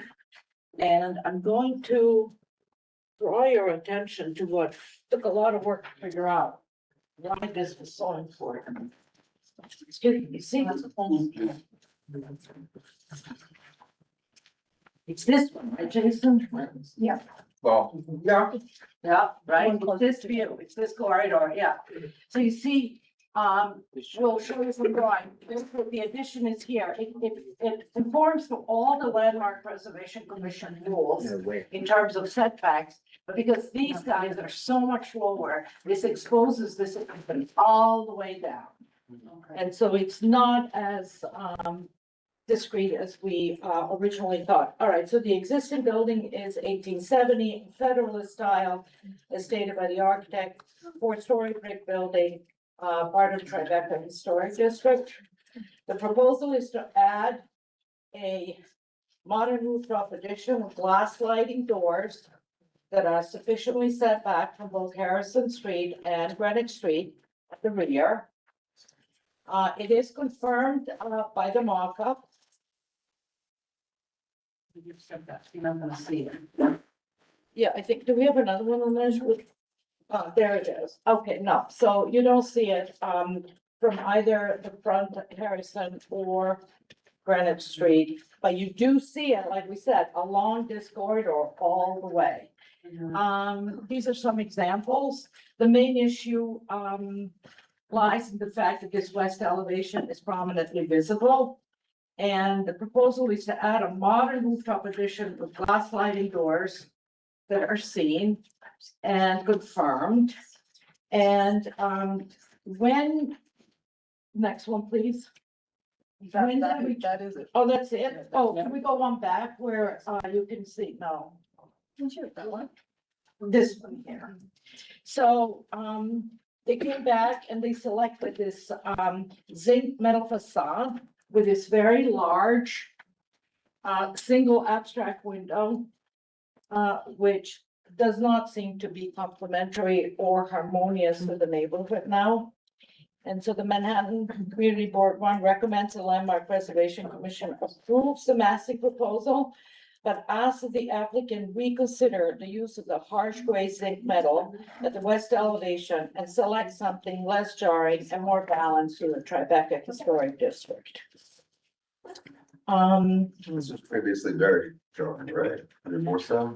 Hold that than it was, or not? Yeah, can you believe it?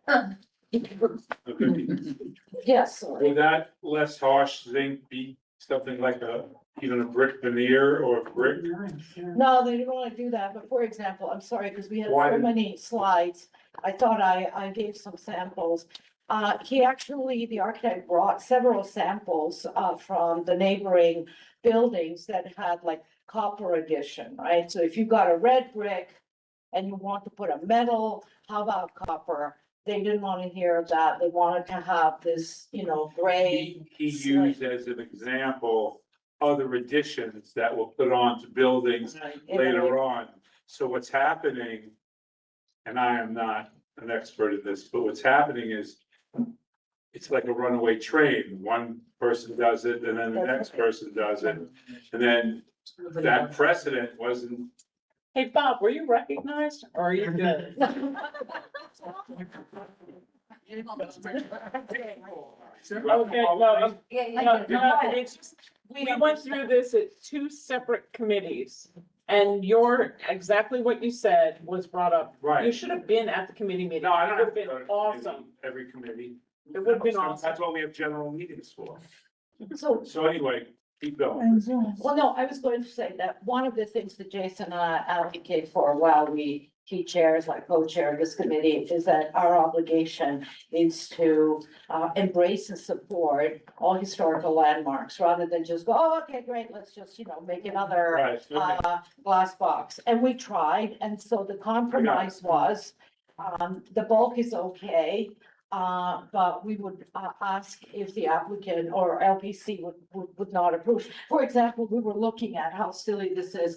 I mean, in reality, this isn't a frame, this isn't a window sash or a sill. I mean, I don't know what this architect drew here, right? And these are all movable on both sides, but you can't see them except for this side view. And so we agreed to as this resolution.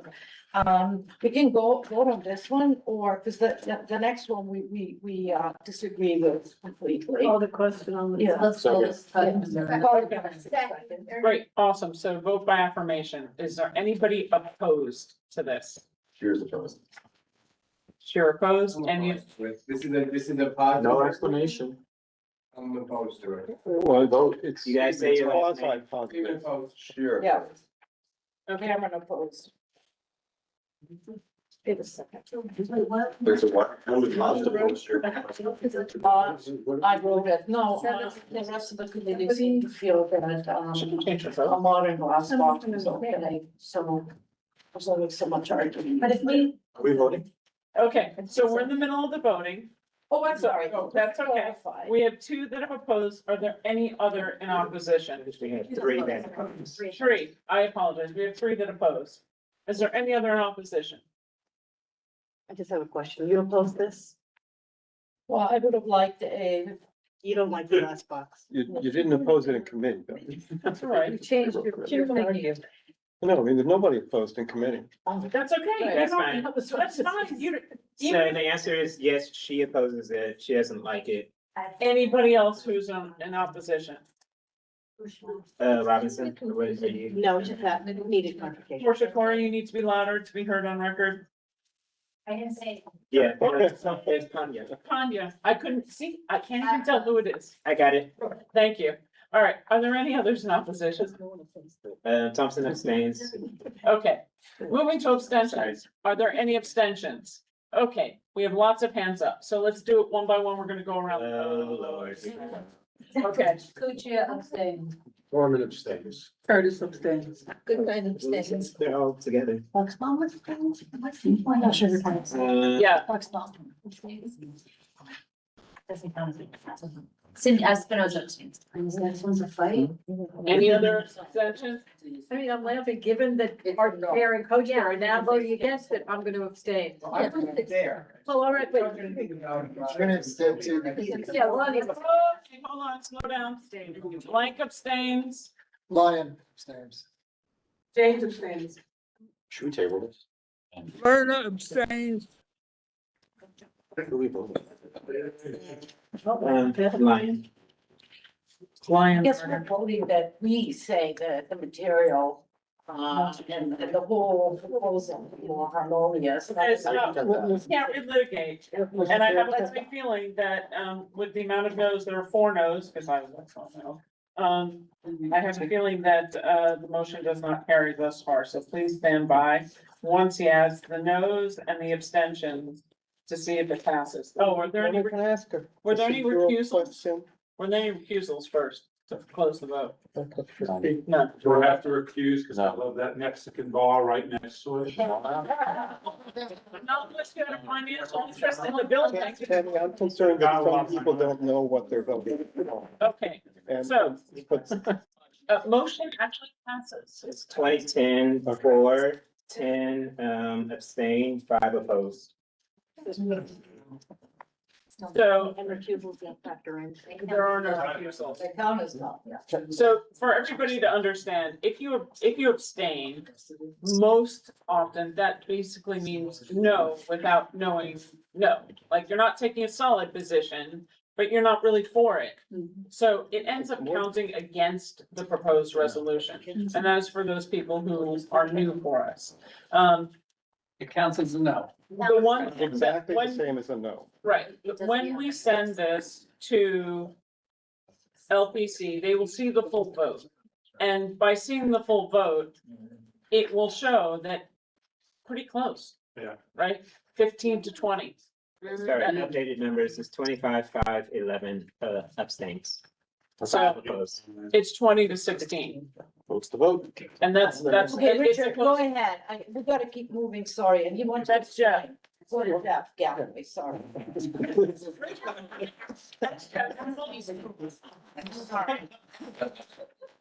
The only- It's really a question more than a comment. But if this resolution had not passed, what does LPC do? They then have no resolution from us on this application. So does that mean we have You have a elected couple- not to comment on this You, application? well, yes and no.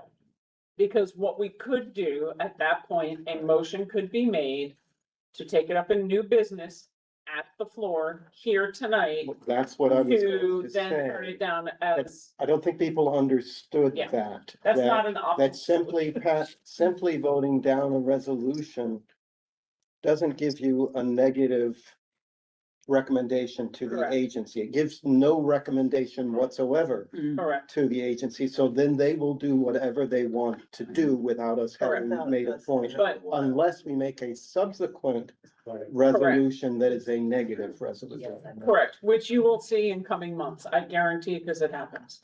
Thank you, Jeff, for the explanation for the new board members. Vicky? We have It may come up again on the next vote. I don't know. Yeah. You've all read 271 Church Street, it's a definite no, okay? In case I don't get there. In fact, I bolded it as strongly. Yeah. Yeah. This one could be shorter, I think, in your, because you have all the details here. So everybody read it. Vicky has some really good slides. Go for it. So, as I recall, and now I get, this fabulous building, right? I think by one of the most incredible American architects.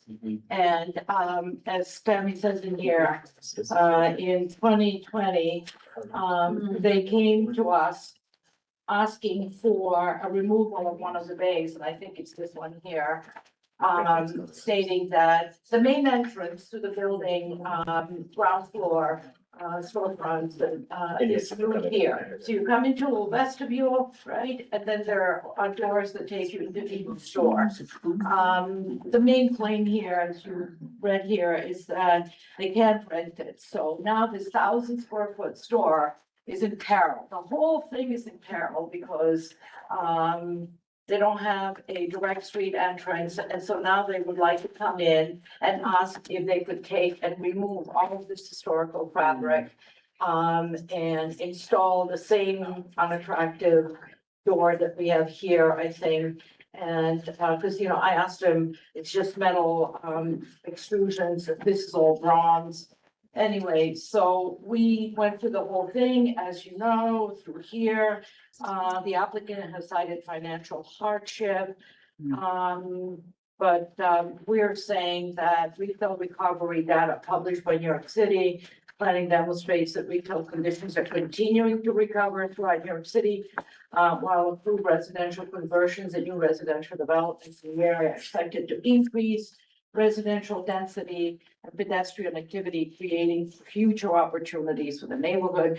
So we're concerned that the current proposal to eliminate the third bay would further erode the homogeneity, rhythm, and architectural integrity of a building and the cohesive streetscape that contributes to the elegance and distinctiveness of the Tribeca East Historic District in order to accommodate a limited retail reconfiguration. Community Board One strongly recommends the Landmark Preservation Commission deny this application. And I certainly hope you will support us. We strongly disagreed in 2020 and LPC permitted it, a catastrophe. So we're hoping they don't do it again. Oh, I'm sorry. So I had all these things. So there's the building, right? There's the front of the church, right? That I showed you. You come into this little vestibule and then you enter into these stores. Oh, lo and behold, that cannot be sustained economically. And this is what he did before, right? And it's also not ADA compliant now that he wants to do it here. There are many, many reasons for denying this. And what's the next one? Oh, yeah, here, this is, the main entrance, right?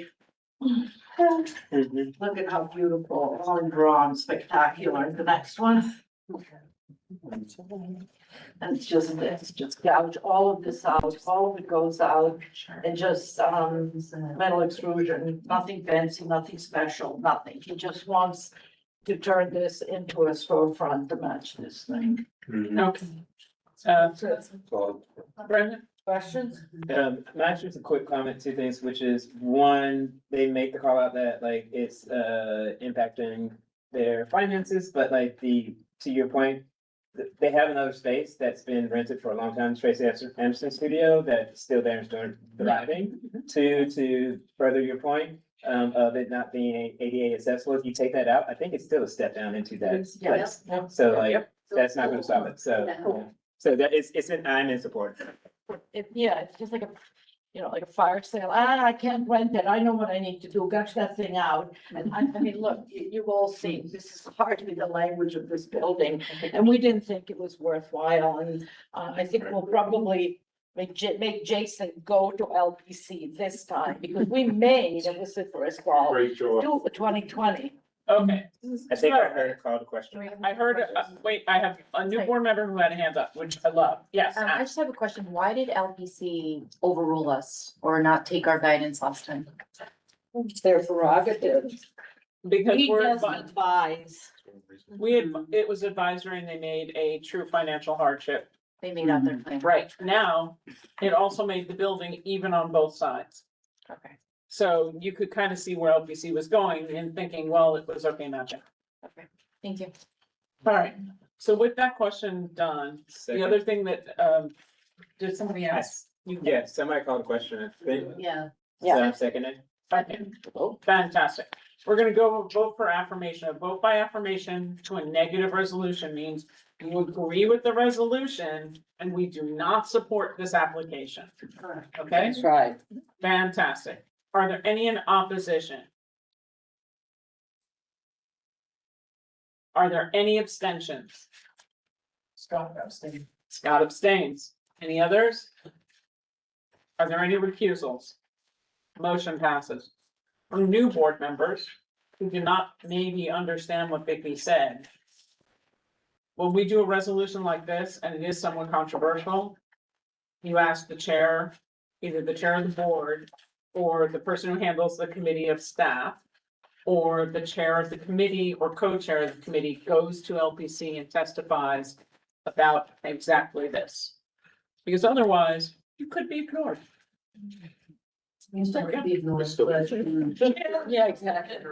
You know, We're it's there. hard to be ignored when you're standing there, because that gives the commissioners an opportunity, if they ever so choose, to ask questions.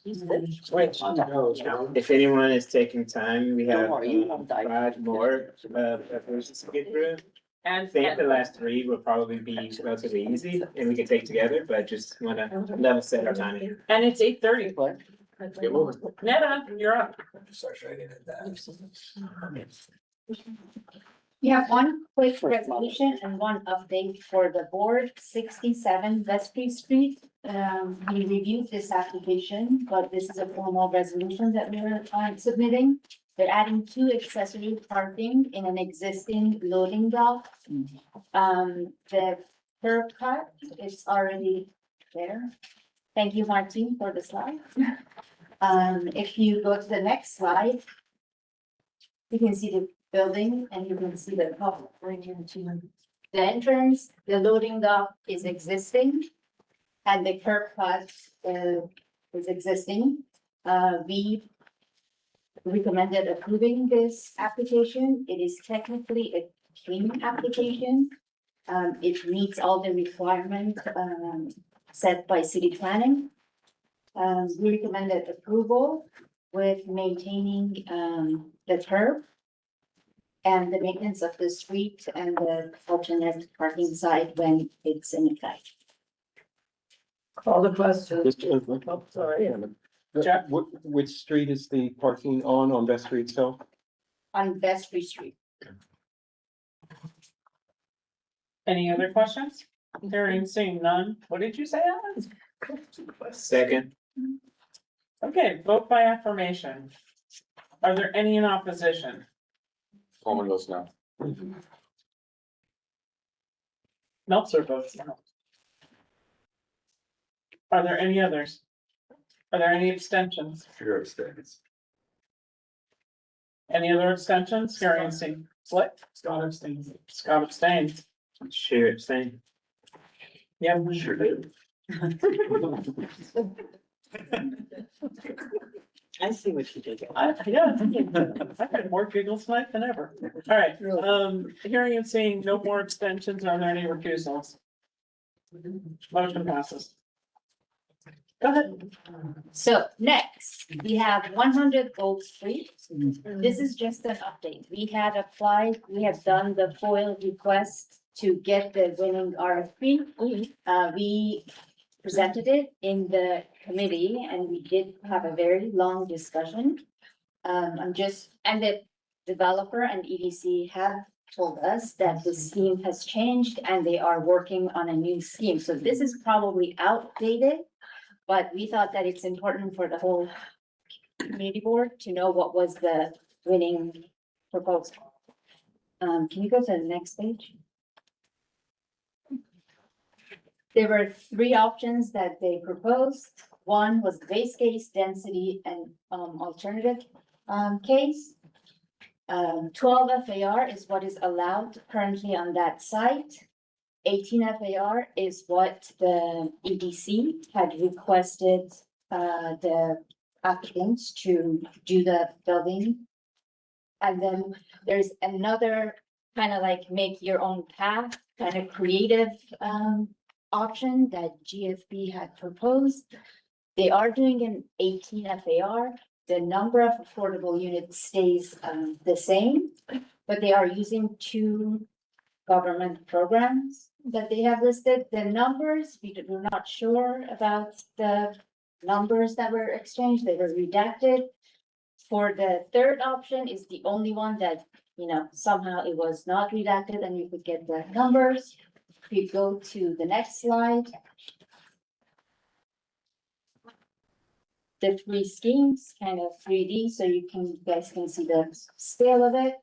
And if you go to the next slide.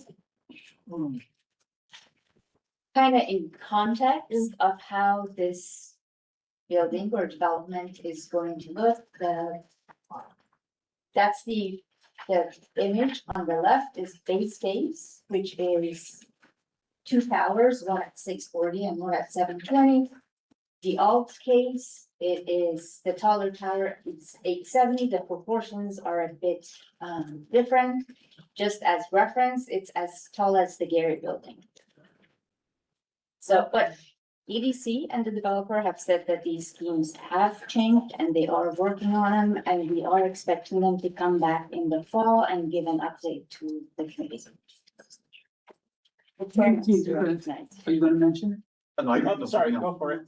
I wasn't paying attention. Who has their hand up? Francis. Curtis, you're first. They are having a meeting at Southbridge tomorrow. Yes, the EDC and the developer came and they introduced their team and all the stakeholders that they are talking to, and Southbridge was one of them. The Senior Citizen Center was one of them, and actually the gentleman who runs that center was at the committee and they. Okay, and remember, we'll be talking about this in the fall and do that. And my question is, the 2 programs to help the affordable housing, the 45X and the other one, are any of them permanent affordability? Yep, all. permanent. Everything's permanent now. Correct. My biggest thing was the mix, Eric. On the previous slide, in the alternative case, you had some costs. I didn't understand what that was. It's like 227 million. Back with the number, go back a slide.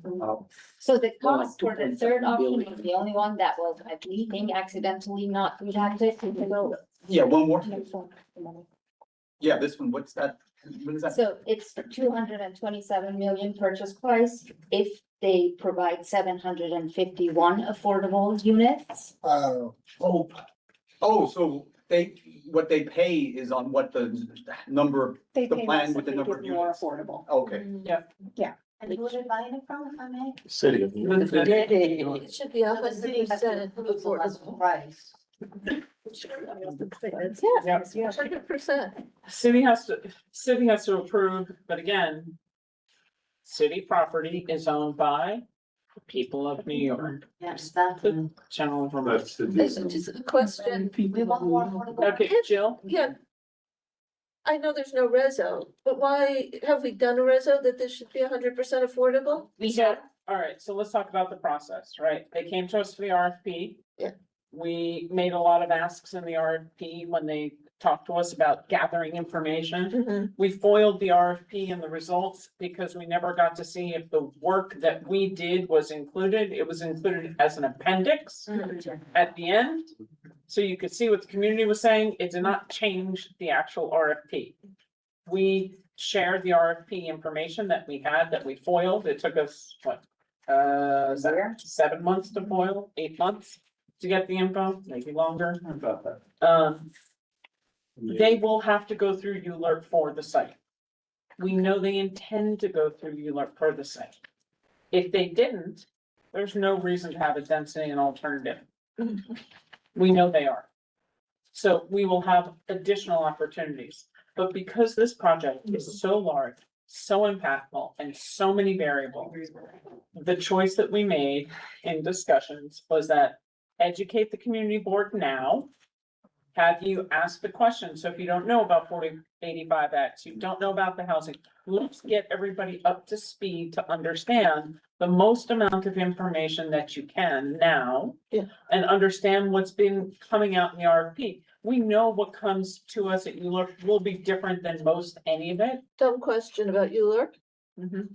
The city of Yes negate our opportunity at all for ULURP. Not at this because it's a full zoning change. Okay.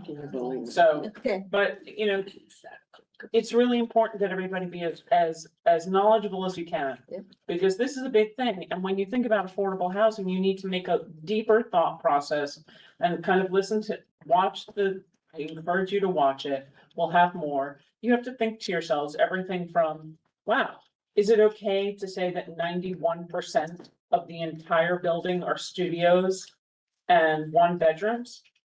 I compare that to Southbridge Towers, which was built with 60% studios and 1 bedrooms and 40% larger apartments. And those apartments themselves aren't that large, you know, you're not talking about, you know, one of those high luxury, you know, size apartments. You're talking about a mix. And that's like the detail that I hope that you all look at to everything else, because it's important. And with that, I think that Netta should be good. Oh, Bob. Yeah, I don't think the math is very hard on the alternative, and tell me if I'm missing. With 1,050 affordable apartments, that leaves you about 800 not affordable apartments, where he's paying $142 million for about 800 apartments. Unbelievable. That, to me, I don't know what you're making on the affordable, but if I'm the developer, I'm gonna take the developer side of this.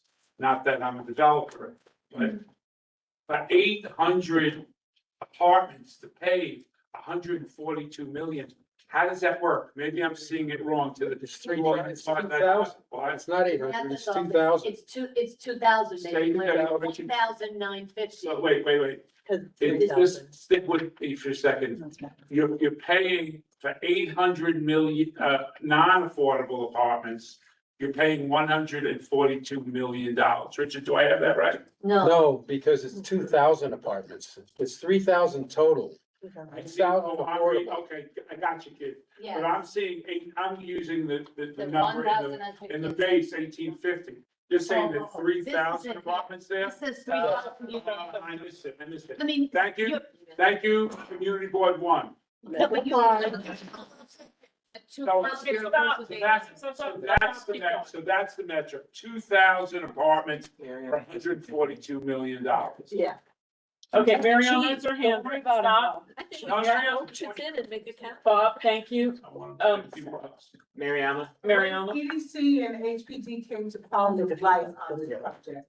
They said that the amount of affordable housing above the 20%, and luckily the 20%, I think, is because of the ULURP.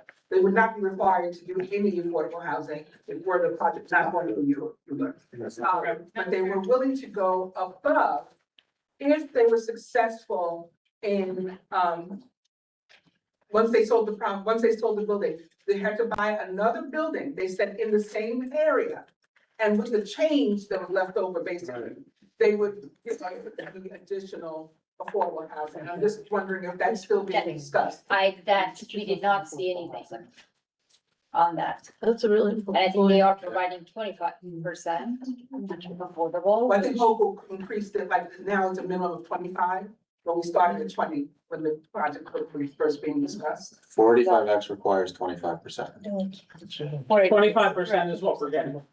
That is what's minimally required. That's what we're Ridiculous for getting. that price. And the city is using the money that they're getting to buy an office building outside of CD1 to host the agencies that were within.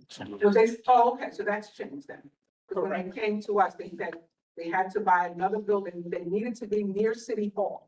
No, So they had to buy another building in the area. that was the old administration. The new administration and the new information we got says not. Got it. And But was this discussed in our committee or another committee? Doesn't matter. In a different We committee. have a bunch of resolutions to vote on. Yeah, all right, so with that, thank you, Netta, let's move on, thanks. But it underscores the importance, Andrew, you're up, I think, right? Of everybody, if you think you have questions now, wait till we get the full thing, try and get yourselves educated. There are lots of people with lots of knowledge, ask lots of questions, they'd be happy to help. There's just one pesky thing while you find your sheet is that I think this developer is the one that where the construction was halted because of a structural problem at 222 Broadway, if I'm not mistaken, that's. It is. It is. So I'm sure that'll come up. Anyway, moving forward. Yep. Okay, so I'll try and summarize. It's close to a 3-hour meeting in 5 minutes. First is related to a resolution that we prepared at the meeting or discussed at the meeting. It's related to New York City Parks' intention to issue an RFP for the renovation, operation, and maintenance of what is approximately a 300 to 400 square foot snack bar at John Street Building located at East River Waterfront Esplanade. I'll just take you through a few quick slides. So what is current, this is what's there today. Pool Sips, as it's noted in the resolution, is operating under a sub-license it has with the concessionaire, which is SEG, Seaport Entertainment Group. They were awarded the concession in 2022. It was a 9-year concession. They have asked to exit that concession, and in exchange, they've agreed to keep the facility and associated maintenance, which includes the public bathrooms adjacent to this, functional, clean, operational until a new operation is in place. So I don't know any other, and the purpose of them coming to us was to get the community board's input on what we'd like to see incorporated into the RFP. Jeff? Why are they vacating? Are they thinking they can't make money running a snack bar? And if that's the reason, why do we expect anybody else to bid on it? So the question came up of making this feasible from an operational standpoint. I'm not sure we know the exact reason. There was speculation that this is a very small operation for a very large group and just juice might not be worth the squeeze, pardon the pun. But I'm not sure we know the exact reason. I mean, I was gonna say, if it's Hornblower that's running, It's SEG, actually. And part of it has to do, I mean, you have bathrooms where the toilets have been stolen and they don't have a seating area out front. And they. But the new vendor would have to take over all of that responsibility. The same obligation. So the question is, new concessionaire would have the same responsibilities? Yes, and we did discuss trying to incorporate an aspect of making this feasible for someone to come in and run it, so we don't have constant churn of this space. All right. Do other people have other questions about this? No question. Second. All right, to vote by affirmation. Are there any in opposition? Are there any abstentions or recusals? I see none online and no hands up online. I'm gonna assume that everybody is 100%, motion passes. Next one. So 2 quick reports. The first, we had Hudson River Park Trust come to the committee to provide us an update on the estuarium. And just to give you some perspective, again, if you're not familiar, we're talking about this facility right here, basically in between Pier 25 and 26, closer to 26. Last time they came before us was in September of 2025, when they were in the design development phase. They have now progressed to construction documents. And the focus of the discussion with us, multifaceted, but primarily to update us on changes as to what we had seen and discussed back in September. If we can go to the next slide. Okay, this is what the space currently looks like. Next slide. This is what we had seen in terms of the interior configuration. There were some changes, but nothing that I felt was considerably substantial or noteworthy. The primary changes had to do with the exterior. If we can go to the next slide. The two they focused on, and I will say that Alice in particular, but the committee asked for more substantive drawings and understanding. What they focused our attention on in terms of the exterior changes, so this is the previous, this is the current, was basically a redesign of the windows. And then changing the facade of what is where the mechanics of the building reside, from a metal facade to essentially a wood finish to match this portion of the building. Again, we had asked for a little more substance as it relates to the overall schematic and design. And then the second primary or substantive adjustment they made, if we can go to the next slide, had to do with where they were locating the water intake. Previously, they were considering it along Pier 25, but for technical reasons, installation, maintenance, and access, they are now relocating it to Pier 26. And in order to accommodate, they're looking to install what is essentially a 240 square foot base that sits 3 feet below the walking level. So that was a second substantive change that they had outlined for us in terms of timing. Next slide. This is the time frame, and this perhaps is a little bit aggressive, but they're hoping to have construction docs completed in September and potentially start construction in the spring of 2027. Again, aggressive for a number of reasons. One, they have a gap in their funding. The current projected cost of the project is 45 million. They have 31 million. We asked the question if they would start the project before they had fully funded the work. We didn't get a definitive answer on that. So any questions on that? Just one interesting thing with the fact that the Better City has already had given money to this project. $6 million. Yeah, which is. Give me more. Let's come out. And if I recall correctly, Alice, correct me, I think they framed it around or related to disruption or impact to the neighborhood as a result of the Northern Resilience Plan. Just an interesting. Mitigation, Right. financial mitigation for the work being done in the estuary sanctuary. I'm sorry, Tammy's recognizing, sorry. I didn't mean to- No, it's, the money that was paid by the Battery Park City Authority is for mitigation and accommodation for the water sanctuary. Go ahead. Was that it? He's the architect. I forgot. The article. State told us it's in our reporting. I'll get it, send it out. I can't recall as I'm standing here. That was the question. The architect of record. Finger fuck. Unless he left. I thought it began with an Finger M. fuck, yes, where I am. Yo, let's I'll find out and send it out. Brendan. I was just gonna ask if there was a vantage point from the park, if we saw it from the West Side Highway. There were various vantage points. We did have it. It's in the presentation. Yeah. Again, I wanted to minimize slides, but yes, there were various vantage points. Okay, hold on, guys. Thank Okay, you. If no other questions, can we Any other quickly go to the second topic? Bob, did you have a question or anything?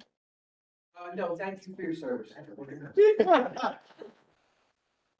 Okay, all right, keep going. So we received a report related to the, and apologies if I mispronounce throughout this presentation, the Al-Kalem Poets in the Park Monument, which is located at Elizabeth Berger Park and Washington Street. So this is what we're referring to. For those of you who aren't familiar with it, it was intended as a permanent work to honor New York's first Arabic-speaking literary community, and Al Qalam means the pen. We received a presentation by a gentleman named Todd Fine, who's both a scholar of American literature, and he was part of the team that initiated this project. He provided us, next slide. He provided us an update as to a situation that played out shortly after the monument was installed. The government of Lebanon reached out through diplomatic channels to register complaints about the project. And basically shortly after it was installed, 2 weeks in fact, the project was removed and changed. And this group was coming before us to comment that the changes were made without any input from the community board, from the scholars community, and they felt essentially that the changes had impacted the historical integrity and accuracy of the project. Next slide. So this is what was, I guess, received from the government, and this is what was replaced. You can draw your own conclusions as to the actions that were taken. So Todd described the monument in its current configuration as 1, ahistorical, 2, failing on many levels from an academic perspective.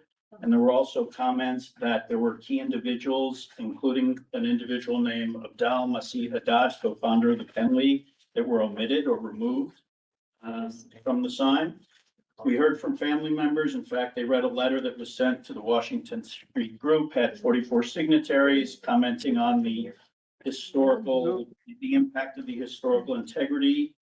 They had received a response to their letter. We've asked for copies from both. We did not see them that evening. And then next slide. So they made a recommendation and they were seeking community board support for this recommendation. We did not feel we were sufficiently informed or in a position to do a resolution or take a position in terms of this recommendation. What we did ask was to have New York City Parks come before us to talk about what is the standard process for something like this and what played out in this specific instance. So we're hoping to have them come to us in September. We also encourage Todd and the group to have direct engagement with the stakeholders, including New York City Parks, to push their agenda. Any questions on that? So Parks removed the original work and replaced it without? So if you're asking about the actual process, yes, it was Parks. We don't know how the decision-making around all of that played out. You can imagine coming from the diplomatic channels from one government to another. I'm hearing from around the room that it's the signage that was updated and changed. Yeah. So not the actual. The artwork remains the same, but the explanation and the signage changed. And yeah, and Parks Department will come to us hopefully in August, or at least we'll have a conversation in August to end. When we do, if they're not coming to the August 25th meeting, then we will update you with what the conversation was at the August 25th meeting. Anybody have any other questions on that? Please make sure you have a Parks representative at the August 25th meeting if you're not going to be there. Oh, also, if you have any questions that you want to ask Parks, please email me, because apparently I'm the only one who's gonna be available for this meeting. Exactly. That's a good point. That's a really good point. Yeah, so please Okay. email me, because I think the conversation that we're gonna have is gonna be sometime in the first week of August. So please email me any questions you want to ask. Third week. Third week. No, the conversation with Parks, the conversation with Parks. I overwork this out. Yeah, email Onej. Yeah, she's gonna be collecting. Yes. Okay, next is quality of life. Let's take it home. Oh, sorry, Jack. You're up. Yeah. Okay, let's hold that slide for a moment. I'll address item 2 first because I don't have an additional slide for that. Laura Dodge, the independent environmental monitor for the Northwest Battery Park City Resiliency Project, gave an update. We had quite a lengthy conversation with her during the meeting.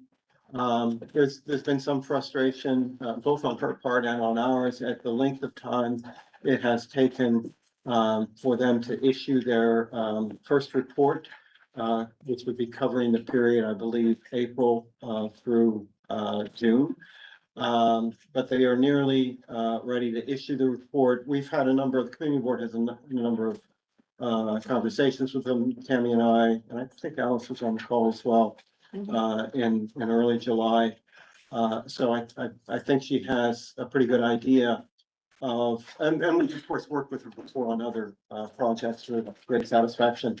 So we expect her initial report to be out sometime in the next few weeks, and thereafter we will expect monthly reports. She will also be a pretty regular presence at the Battery Park City Committee meetings during the course of the project.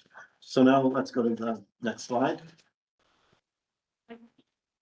Okay, so we had a presentation from Tunnel to Towers Foundation for the annual Tunnel to Towers Run, which takes place every year, the last Sunday in September. This is in commemoration of Stephen Sillers, who was a fireman in Brooklyn, who was off duty at the time or just coming off duty. Brooklyn Battery Tunnel was closed, so he literally ran through the tunnel to the World Trade Center where he died. And so every year there is a run from Brooklyn to the World Trade Center area commemorating that. In past years, the route has gone through Battery Park City. But because of the resiliency construction, the traditional route is not available. And so this is a description of the alternative run. They will basically stay on West Street. They will turn around and reverse course, basically do a U-turn at Warren and finish up in the Murray, between Murray and Vesey. It's a wonderful event, but it's a very disruptive event in terms of streets being closed and residents in Battery Park City being kind of boxed in. But we had a good discussion with them in terms of keeping access open as much as possible during the event. She will be coming back in August to present formally the entire process as they normally do to the executive committee, and we'll have a resolution at that point. Next slide. So we had a report of construction update for the Battery Park City Resiliency Projects. Update first on the South Project. We'll sort of think of it as Wagner Park, and Wagner Park opened a year ago, but the portions of the project that interface with historic Battery are still underway, but they are nearly done. There are some photographs of the area at the Battery. This is Long Battery Place. And as you can see, it's a little hard to see at this distance, but it is nearing completion. They're saying that it will be completely done now in the fall of 2026. Let's hope that's the case. Okay. Next slide. Next. So this is the progress on the North Project. Those of you who frequent or live in Battery Park City will be generally familiar with the areas that are under construction, but those are the areas in kind of orangish yellow there. Lots of things are under construction simultaneously, with more to come. As indicated on this slide, there are some tide gates going on right now. Construction going on at the end of Rector Place and the Battery. The one at the end of Albany Street is complete, although it's still kind of like a construction site down there. And the work in earnest is going on in the following areas: the North Cove area, with the area around the main marina. That will go on forever. I mean, it goes on it's the longest, it's the most difficult part of the construction. That's expected to go through late 2030 or even possibly early 2031. The South Cove is also under heavy construction now. That is expected to be complete in the summer of 2028.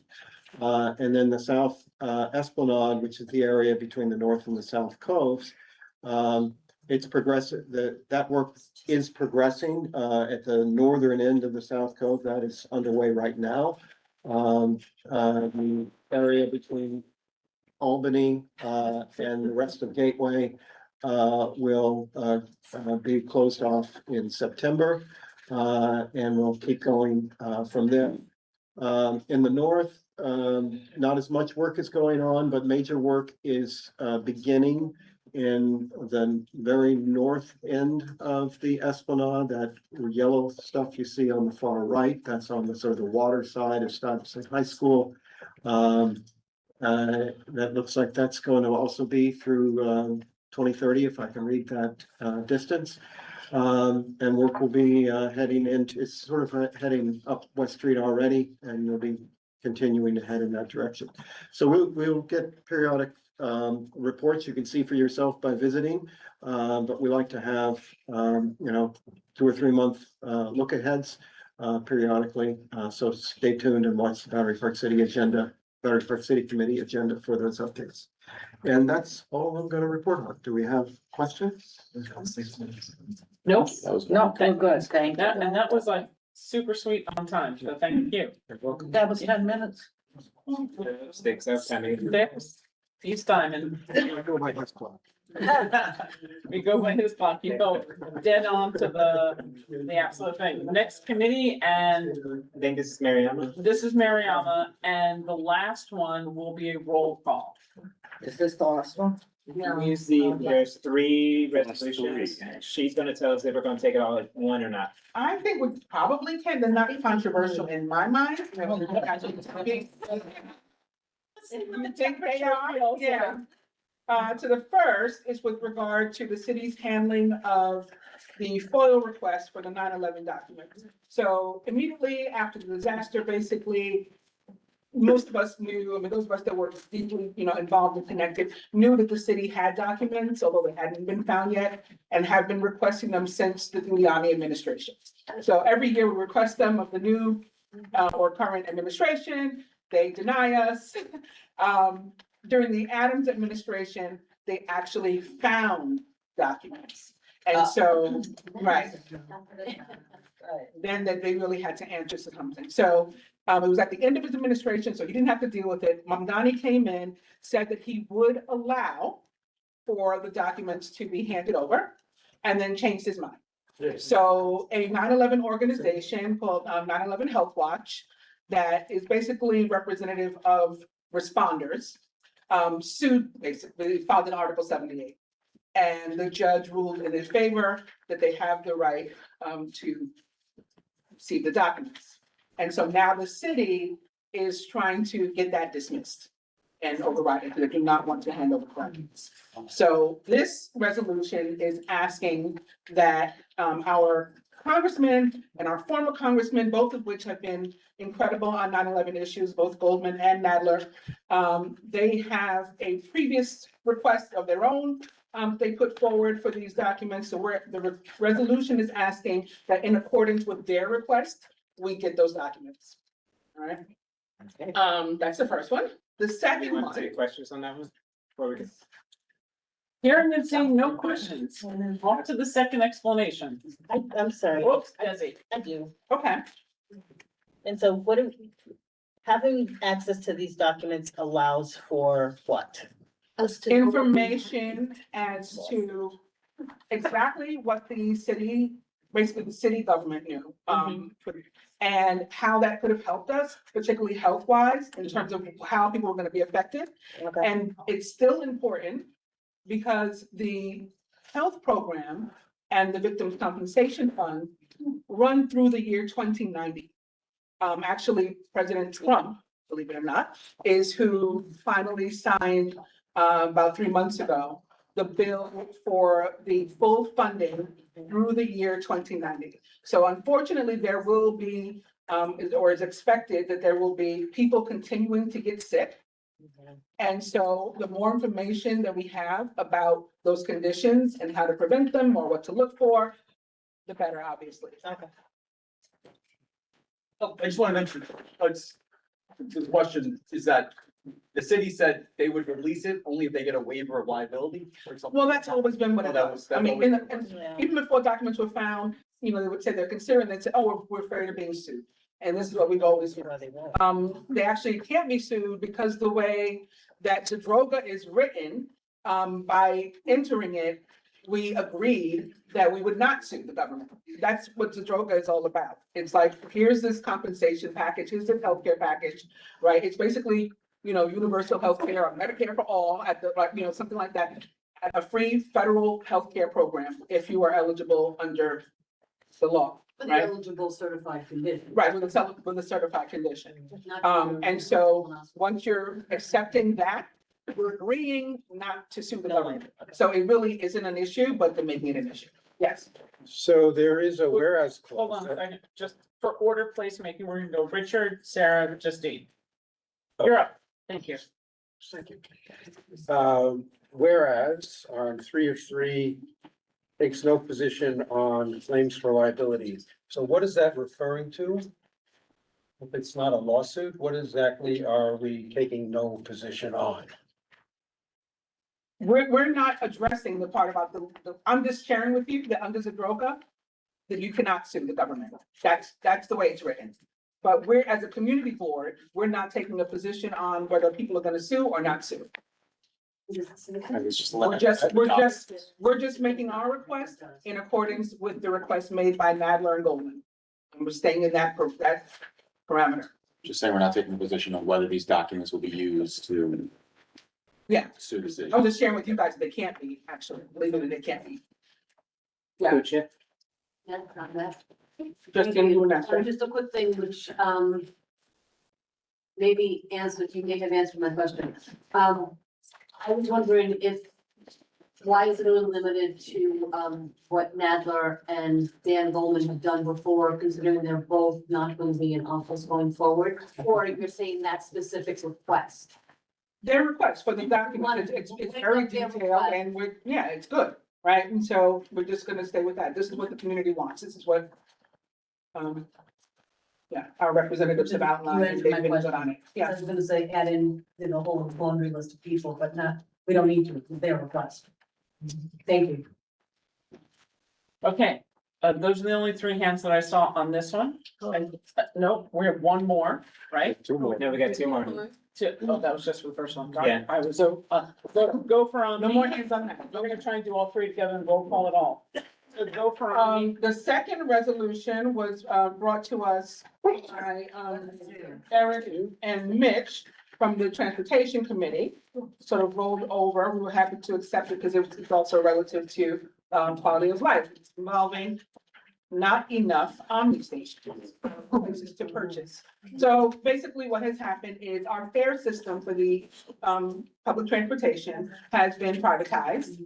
And so it's no longer under the MTA, it's under this organization Omni. And so Metro card machines were removed from train stations. And in many cases, and particularly for us, on Chambers Street and on Rector Street, they were not replaced, not even so, whereas there had been 4 Metro card machines in Chambers, there's now 1 Omni machine that's often not even working, and in Rector, there is none, there is 0. So, obviously that doesn't work, and so we're calling for. There's 2 non-controversial friendly amendments in that, Mariana and Eric, I'm sure Zach, the second whereas, the FAA advises that there are now fewer Omni vending machines, and in parentheses, sometimes only 1, which would indicate there's at least 1. I would just like to have sometimes none, which is just a fact. sometimes 1 or none. No, sometimes none. Okay, Okay, because that's the extreme, that was the genesis of. done. Okay, and then the second one, on page 2 of 2, the first whereas is more point of emphasis, which was the genesis of Eric and I bring this up. Before the full transition to Omni, 3 MetroCard vending machines were available at the Chambers Street AC station, period. I would like to just add, they were removed but never replaced, and now there are no Omni vending machines, and then continue with what's written there, currently located at the station. It has the same kind of meaning, but it's just up for a point of emphasis, because that was the genesis of that. Please hold on that one because, Zach?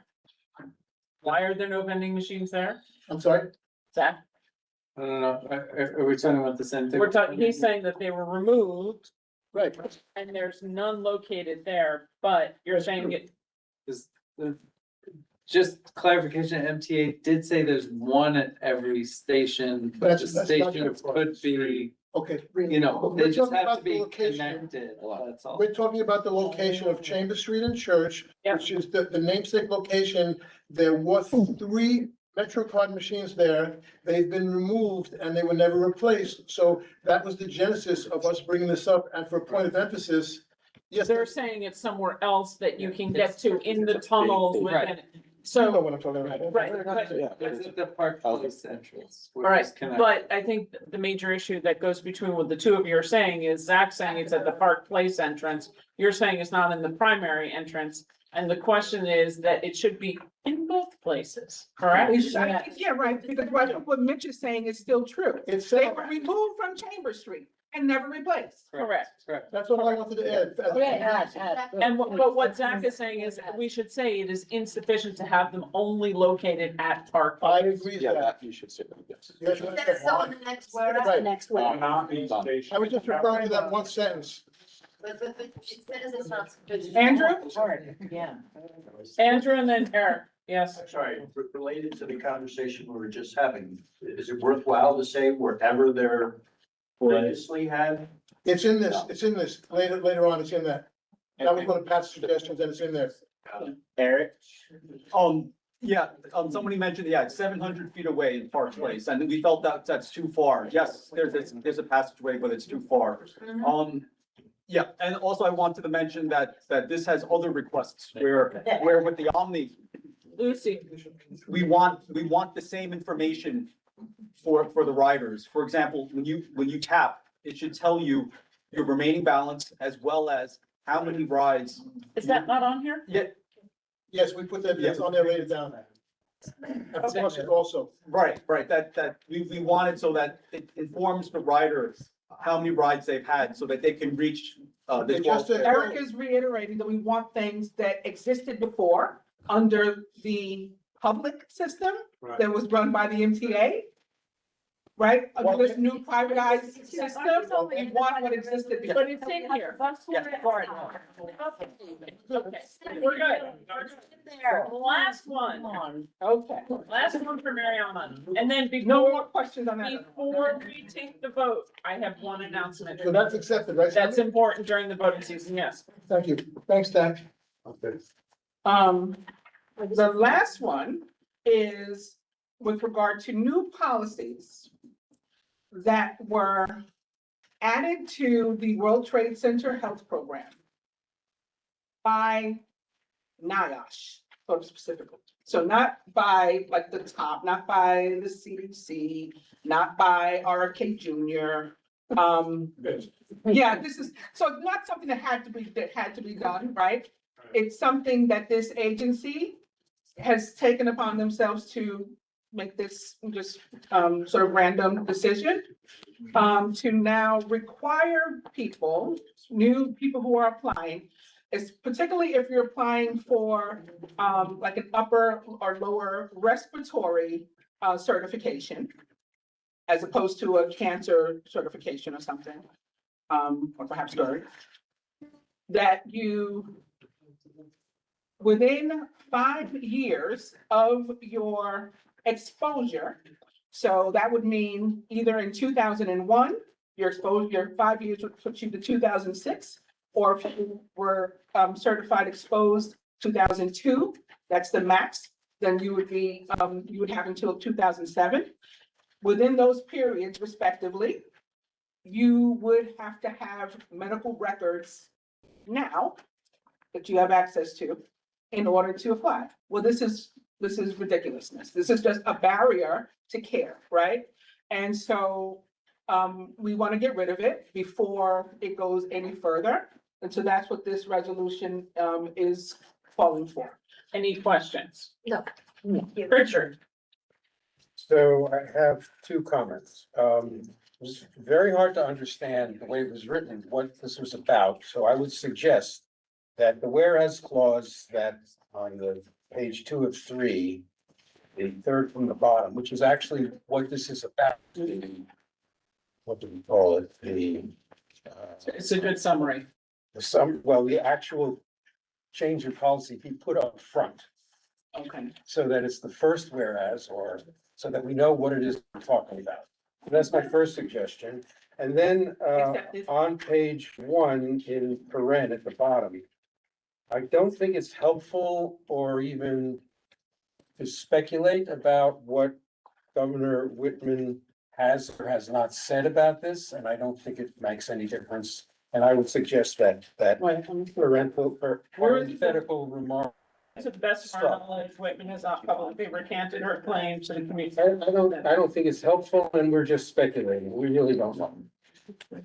And we don't know if she's come back and said anything. We do know that she said the air was safe to breathe, and that was a lie. No, Part of the we don't know whether she has said anything You since. know what? And that I'm Let's take saying, out the recant. I, 100%, because if we can't verify it, we don't want to include we it. don't, we're not. Okay, so before you, Jeff, next question? Yeah, I'm just trying to, understand the change. I know that some of the conditions and in my recollection, GERD might be one of them, asthma certainly is. They've always had a requirement that the onset of the symptoms had to fall within a certain window. A few years, because I know my son tried to get coverage for asthma and they said, you know, the records showed that it showed up, I don't know, 2008 or something like that. And that was outside the window. So the window part is not, and this was a long time ago that he applied, maybe 10 years ago. So the window, I think there is a window for almost every condition. Some conditions like cancer don't have a. But they have a minimum onset, that's what I was. Right. Some have a minimum onset. A some have minimum maximum. latency or So something like that. Right, so what's So the question? my question, I'm trying to understand what has changed. Are we complaining about the Documentation. window? The or- documentation. Okay, The documentation and the window, because now you have to go all the way back to 2000. I think the window is the same, Or but the 2007, documentation proof. we didn't have to before. And a lot of doctors' offices shred their stuff after 7 years. A lot of doctors' offices share their stuff after 7 years. A lot of doctors' offices in New York are no longer in practice because we also had after 9/11, COVID, Sandy, all kinds of things, reasons that people left. And so, and a lot of people, these would be young people for the most part, or the younger people that were affected by 9/11. You know, they were in pediatricians' offices at the time, maybe. How are they gonna get that stuff? So that's why. It's a barrier particularly to young people, for care. Okay, so my. 20 years ago, they did. No, No. Clarify my comment. Anecdotally, it has seemed that the standard of proof, both for this and for the VCF, has increased. Yeah. I know of people who've submitted claims with the affidavits. And they've come back and say, well, those affidavits aren't good enough. Even though the form only calls for 2 witness statements or whatever, and they're asking for, can you get your landlord to, we won't accept your lease for that period of time. We will only accept a statement from your landlord at that time. And so I guess my question is, is there a sense that somehow these standards of proof are changing? And is it tied to trying to meet their budget or just making it impossible to submit a claim? I mean, it may So, yeah. be a more serious problem than what. Submit a claim. It's the administration, right? The Yeah. current administration. They are alleging things like possible fraud, like, so I'm gonna do fraud, I'm gonna not say I have cancer, I'm gonna say I have asthma and I want, you know, your minimum claim amount. I mean, that doesn't make any sense. So obviously there is no fraud, but they can't. Yeah, no, I support this resolution. Okay, great. Any other questions? Before we call the question on this, I have one announcement to make. It can be done as long as we go through roll call and nobody leaves. So hold up, because licensing, Sean, you're up. Sean found another typo in the resolution that we Oh, are. let me just say also, I'm not doing a report, but we put, Fire World Trade Center in our, district meetings thing. Yes. All right, now, it's kind of not a bad thing. And I don't think it'll affect the vote in any way, but it has to be announced to be on the record for what we have to confirm.